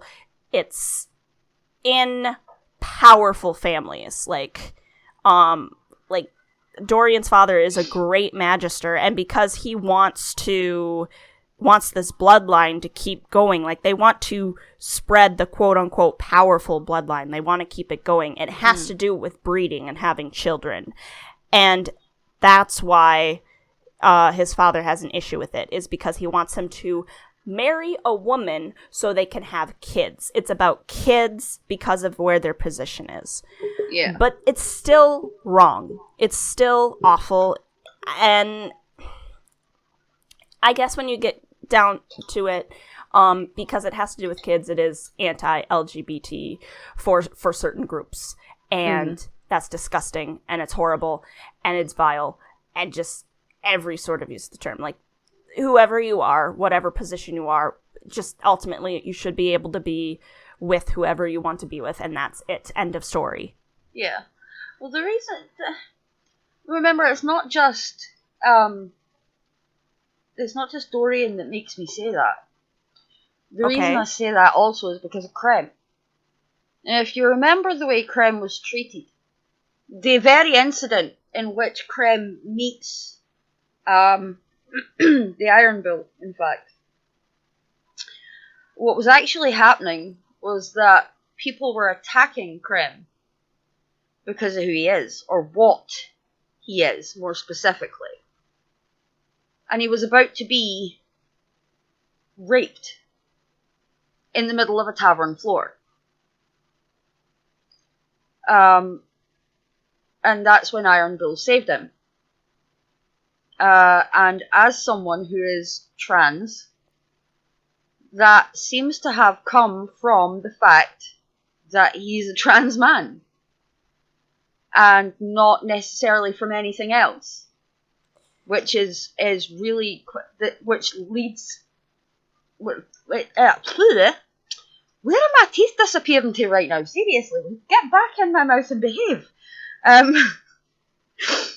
Which seems to sort of lean into the idea that Tevinter as a whole, certainly when it comes to at least the T in LGBT, ain't that forward-looking. You might be right about that. I think my issue is I completely forgot Krem was from Tevinter.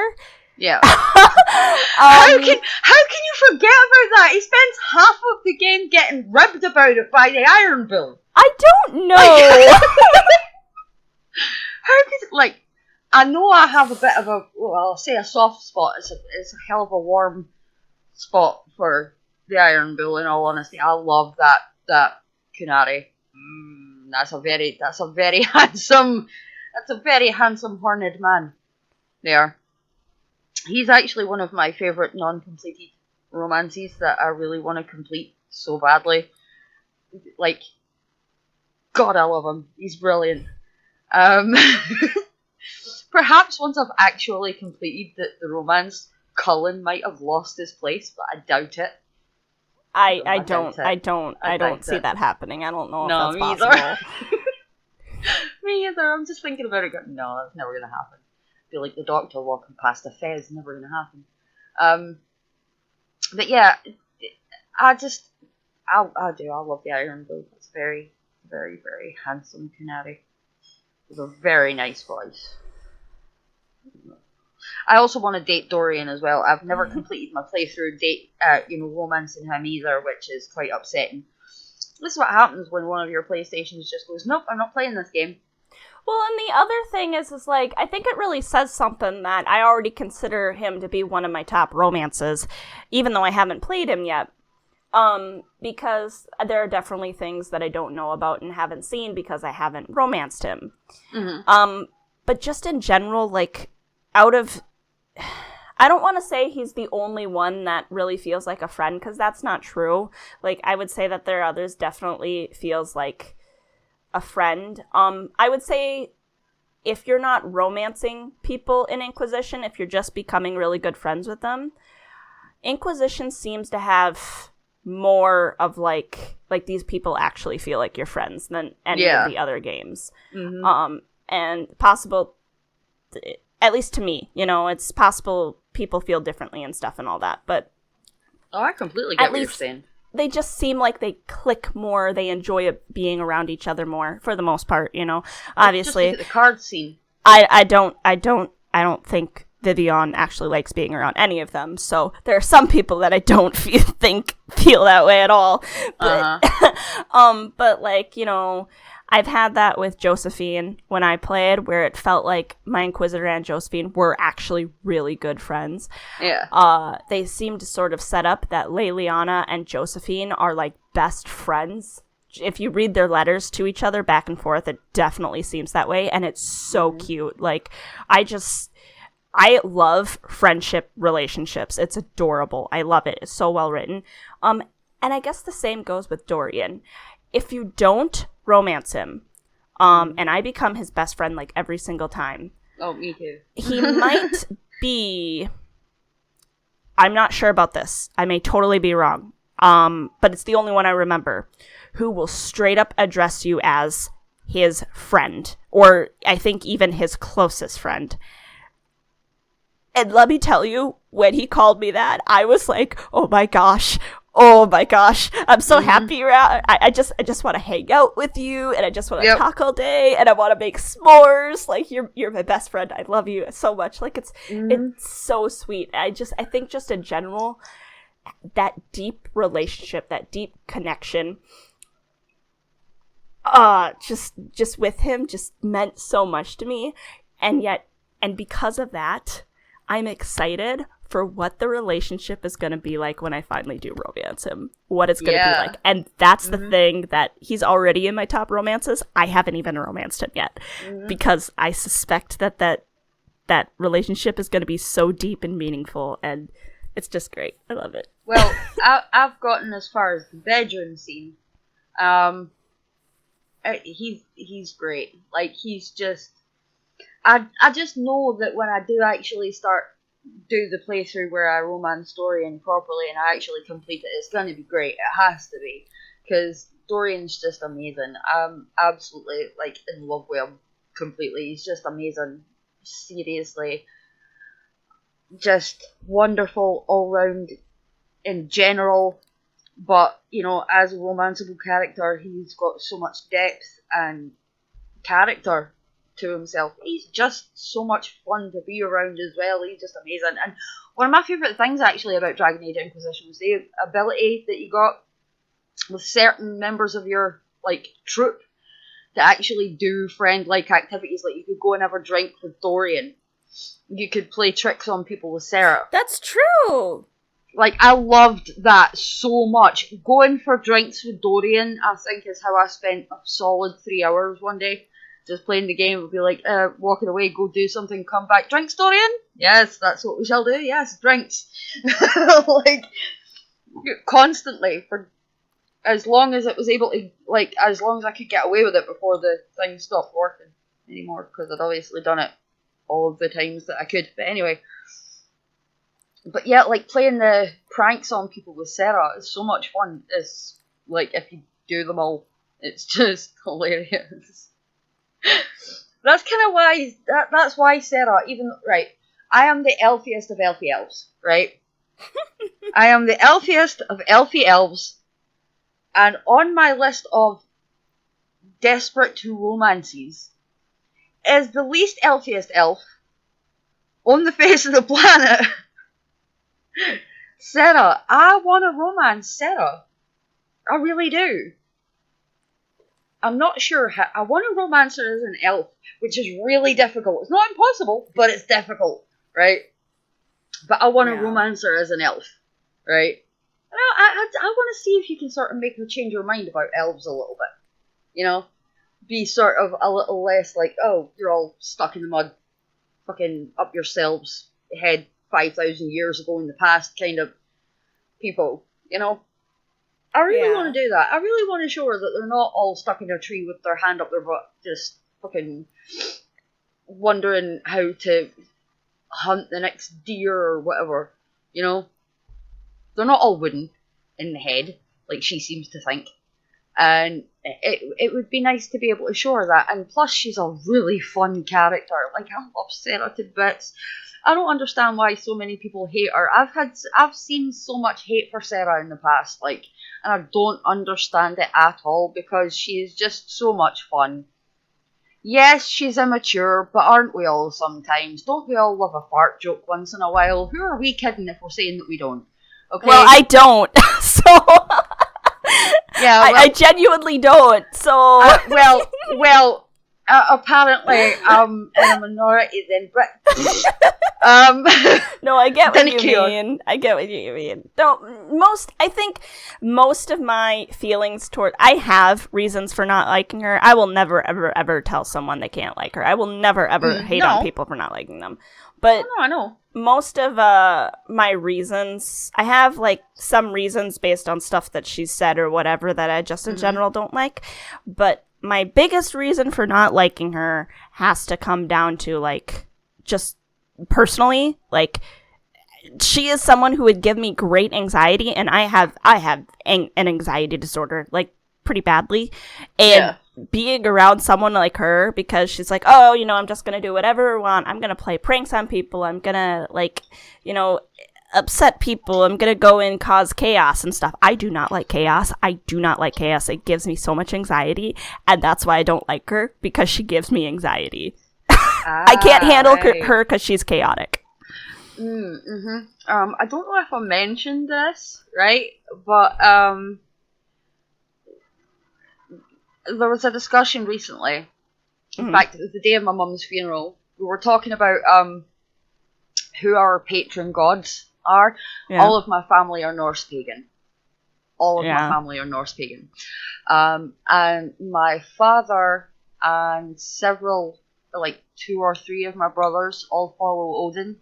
Mhm. And I follow Loki, the god of chaos. Mhm. And that is because I embrace chaos, because I'm pretty much chaos embodied, and that I think is why I love Sarah so much. Because she is just, and I get it, she would trigger your anxiety. Oh yeah, that's my main reason for not liking her. So I'm a lot more sort of settled and less chaotic in public, but in the house, I might set off your anxiety. Just gonna say that. Like, if and when I ever come to visit, be prepared for that moment, because I'm probably gonna do some strange shit that doesn't make much sense. That's your own house, though. Yeah, I know. Like, I don't care if you do that in your own house. What I'm saying is, even if I came over to visit you, I would probably be a bit weird in your house. I probably wouldn't care. At times. It's my own property. Make yourself at home. It's also my brand. It's my brand of chaos, and you know my brand of chaos, and you understand my brand of chaos, which is why we would be fine. That's true too. Like, you really do get me quite well, and I do. Sarah's just a whole new level of chaos I've never experienced in my life. She's like me turned up to me. 11. She's me turned up to 11. She's like, if somebody had just forgotten to like, the knob stops at 10, not with Sarah, it goes all the way to 11, and somebody turns the knob up and pull it off. You know, she has no other level. And I think that's the problem. I think that's what most people's issue is with her. She has no other level than 11. Everything's done right up at the top there, you know? Mm-hmm. So, yeah, I can kind of understand it. Not that I necessarily agree, but I can kind of understand it. And of course, we cannot end this episode without an honorary mention to the one egg that I have tried to romance several times and am yet to get to the end of it. Solus. I love that shiny heated egg elf. Like, I really do. I do. He gives me major issues in the brain. Like, again, it's the same as the sort of existential crises when it comes to loving Anders. I have the same thing when it comes to Solus. Because I know what he does. I know what he's been trying to do. You know, I'm aware of this now. I've seen enough fucking spoilers, you bunch of bastards. By the way, just simply because I thought I'd throw this in here, because I haven't mentioned it in this podcast, and I did say I was going to say it in every podcast. Give me my game. Give me my game. See, do you think I've forgotten? Because I haven't forgotten. Like, we're now talking about Solus, probably the main antagonist of the next game, which I want. Give me my game. It's really that simple. And yet still, I'm absolutely in love with Solus. I know he lies his face off to you. I'm aware that he's trying to essentially destroy the world, right? I get it. I know that. I don't care. And this is where the problem lies. What is wrong with me that I am so elfy and love this elf so much that I don't actually care that he's trying to destroy the world, essentially? What's wrong with me? I think you're in the boat a lot of people are, because that seems to be the general consensus. They're like, fuck you so much, but I also want to fuck you. Fuck you so much, but I want to fuck you so much. Like, it genuinely is. But except, I'm not even fuck you so much. I'm like, meh. Like, genuinely, I am. I'm like, meh, Solus. Like, what? Bring those pointed ears over here, egghead, for you and I have a lot to talk about. Like, what is wrong with me? Where genuinely I'm like, I don't care. Can I help? Like, this really speaks to the kind of person I would have been in the 70s. Like, I would either have been, or even the 1800s. Talk about, like, Jack the Ripper time. Like, if I met Jack the Ripper, either one of his victims or an accomplice. Like, those are the only two options that would be left for me. It pretty much it spans the entire of history. If there's a serial killer, I probably would have either been killed by him or would have been helping him. Those are the two camps I fit into, which is very concerning for me. Okay? You do not understand what it's like to live with this psyche, okay? Where you realise you're probably a bit broken up there. And these are the kind of conversations you have with people where you're genuinely concerned for your own psychotherapy, and which you clearly need. But yeah, that's the kind, that's solace. I'm just like, I don't actually care that you want to destroy the world. In fact, if I can help you, I will. Like, is there not even an option at the end of Trespasser where I can just go, I'll chop my arm off and give it to you. That way, it's a bit easier. I mean, there should be, because that's probably the option I would choose, because that's how much of a simp I am for Solace. Seriously. No. Simp for Solace. By the same token, right, I've never finished these romance. Because I never had Trespasser, finished any of the romances to full completion, right? Yeah. But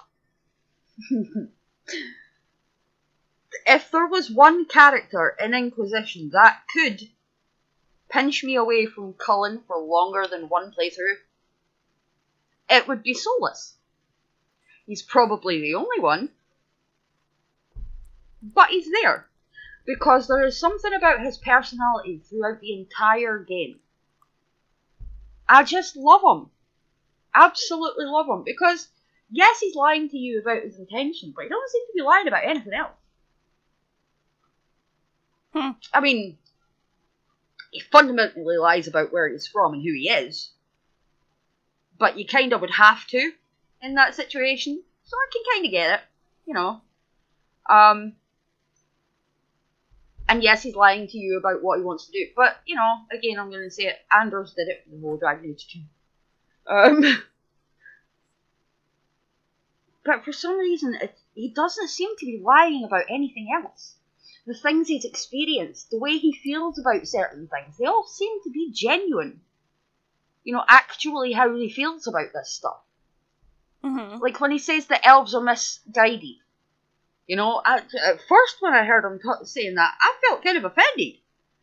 I was kind of offended on behalf of all elves. I was like, hey, you.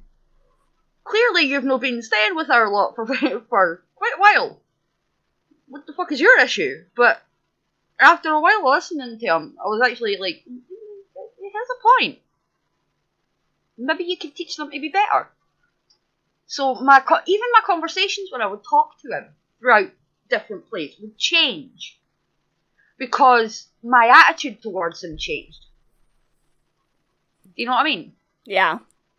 To the point where I am so besotted now with Solus, I would genuinely, if I could find that fucking orb and, give it to him intact, here you go, go ahead, do what you gotta, I'll feel free, as long as I'm here for the aftermath, I don't care. Even if I'm not here for the aftermath, I won't be here for the aftermath, so I won't care. You know what I mean? It's just like, that's how much I love Solus, which is quite a disconcerting stance to be taking, I'm now realising. You're not the only one. No, I know. In fact, in some ways, it almost feels like Solus is probably the most popular romance. Mm-hmm. That may not be true. It may just be like the most like heart-wrenching one.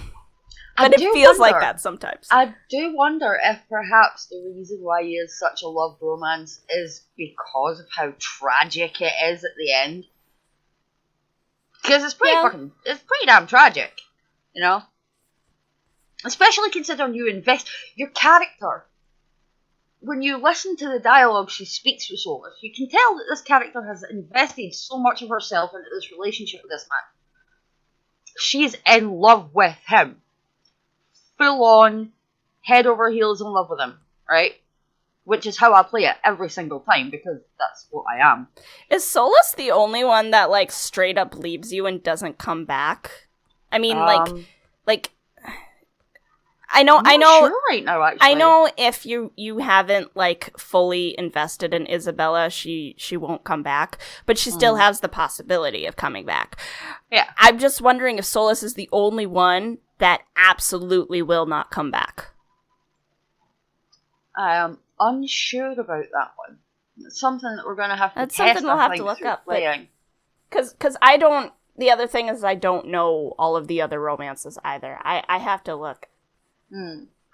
So, yeah, she might be the only one that just straight up... He might be the only one that just straight up doesn't come back.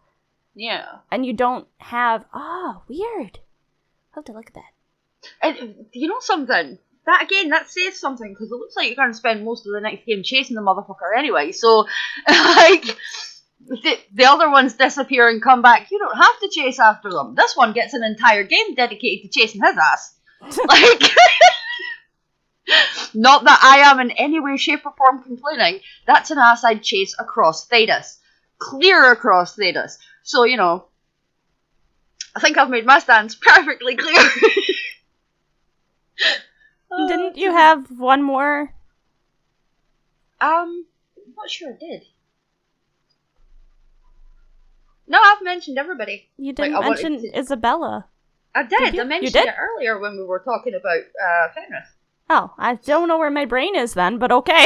Oh, don't worry about it. It wasn't a particularly long explanation. Okay. Essentially all it is really is I absolutely love her personality. I think she's fucking brilliant, not to mention she is stunning. She is stunningly gorgeous. And she is a lot of fun to be around. She doesn't take anybody's bullshit, and I absolutely respect that. Love her to death, in fact. Genuinely find Isabella absolutely amazing. She's she's actually one of my favourite female characters in the entire franchise. Mm-hmm. Because of her character and personality. Like, I don't... We discussed this, I think, during the, it might have been the etymology episode, or I'm not entirely sure. But, I'm not... While some people might be more fond of Meryl, because she seems to be that sort of sweet, adorable girl next story type, right? That's dull. Oh my god, that's dull. Like, yes, on the other hand, she's also a blood mage, but you know.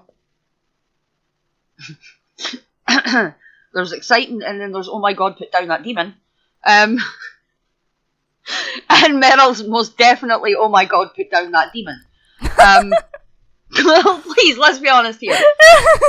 That's a good way to describe it. Well, I think, and one thing that, like, I like Isabella. I don't have much of, I don't really care to romance her just because I watched my husband romance her, so I've seen it already. I know what the romance is, so, you know, and I do like it.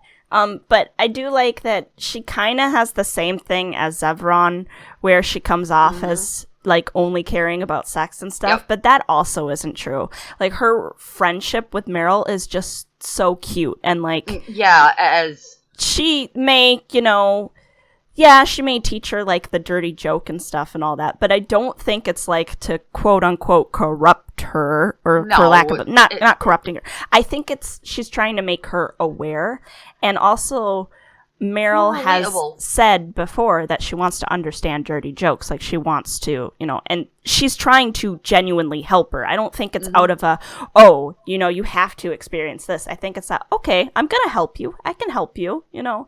And she is a pirate, so you think she'd want, like, pretty things, and she'd want to, like, just take them and keep them and stuff. Mm-hmm. But when they're playing cards, she's like, oh, this is from your clan. It's probably worth a lot. You should probably keep it, you know? Mm-hmm. And she also seems to genuinely care about people. You know, she argues that Mm-hmm. people are not cargo. You don't Mm-hmm. treat them like cargo. They are not, you know, she's against slavery. She's against mage oppression. So she does care about people. Mm-hmm. And I think that's really great. You know, that's something that you sort of find out bit by bit about her. And I just, you know, I love that. You know, she, like I said, she just has the same thing as Zevron, which is probably why they get along so well. And probably the reason why I want to, you know, romance her as well, because they have an understanding, I think. So. But I mean, that's another thing. Like, when it comes to Isabella and Zevran, like, I saw a lot more of that depth with Isabella when we were playing through 2 than I ever really properly saw when I was playing through with Origins, and, you know, that I ever actually saw from Zevran during Origins. So, in all honesty, Zevran just sort of became a meme about bad lockpicking. Beyond that, I didn't get to see as much of the same depth that you obviously have through having played through a romance with him, right? Well, that might have something to do with how high the approval was and stuff in your interactions too. So yeah, I've romanced him multiple times, so I've seen, I think, almost everything. So I've come close on quite a few occasions, but I always end up romancing Alistair. Yeah, that's my problem. That's my problem. I've come close many times and we become friends, but I've never gotten past friendship stage with Zevran other than once. I slept with him once, and that was it. Like every other playthrough, Alistair the whole way, pretty much. And I don't know why, because it's not like I don't like Zevran, because I do. We discussed this earlier. It's just my brain's very complex. But essentially, like, Meryl reminds me of me when I was in high school, in like late teens, early 20s. Mm-hmm. Isabella makes me think of me as an adult. Like, now me. Like, and I love her. That's completely from one end to the other. That's my point. Like, me that used to be at high school, the one that was meek and quiet and badly bullied and never wouldn't say boo to a goose. Yeah, she disappeared. It took a long time, but she disappeared and became more like Isabella. The sort of, I'm gonna, like, kick ass and chew bubblegum, and I'm all out of bubblegum, and asses to kick, come here till I kick your arse. Like, that's me. See, I think I'm more of a, I think I was like Bethany in high school, which is probably part of the reason why I love her so much, because I feel like I can relate. Mm-hmm. But now I'm like, Dorian. What? Dorian. I'm Dorian? No, I mean, there are some things I relate to in Dorian. Oh, I know. But no, I definitely see that. And that includes your relationship with your country. My husband says that Leliana is his favorite romance in all of the games because Leliana reminds him of me. Oh, so that's really sweet. With a side of stabby. That's adorable. With a side of stabby. I don't think I'm as bloodthirsty as Leliana, but she's not. She becomes bloodthirsty in Inquisition. Origins Leliana is what he calls me. I'm Origins Leliana. Oh, so not quite as jaded yet. Yeah, well, that makes sense. Yeah. Aye. So. Yeah, that makes sense. Okie dokie. I think we have come to the end of our lists now, haven't we, dear? Yeah, we finished. Yes, we have. Well, that will be time for the question of the week, ladles, jelly spoons, and other assorted kitchenware. So, the question that we shall be posing to your fine selves this week is, in the comment section down below, drop your favourite romances from each of the games in descending order. Your third favourite, your second favourite, and your first favourite. Right?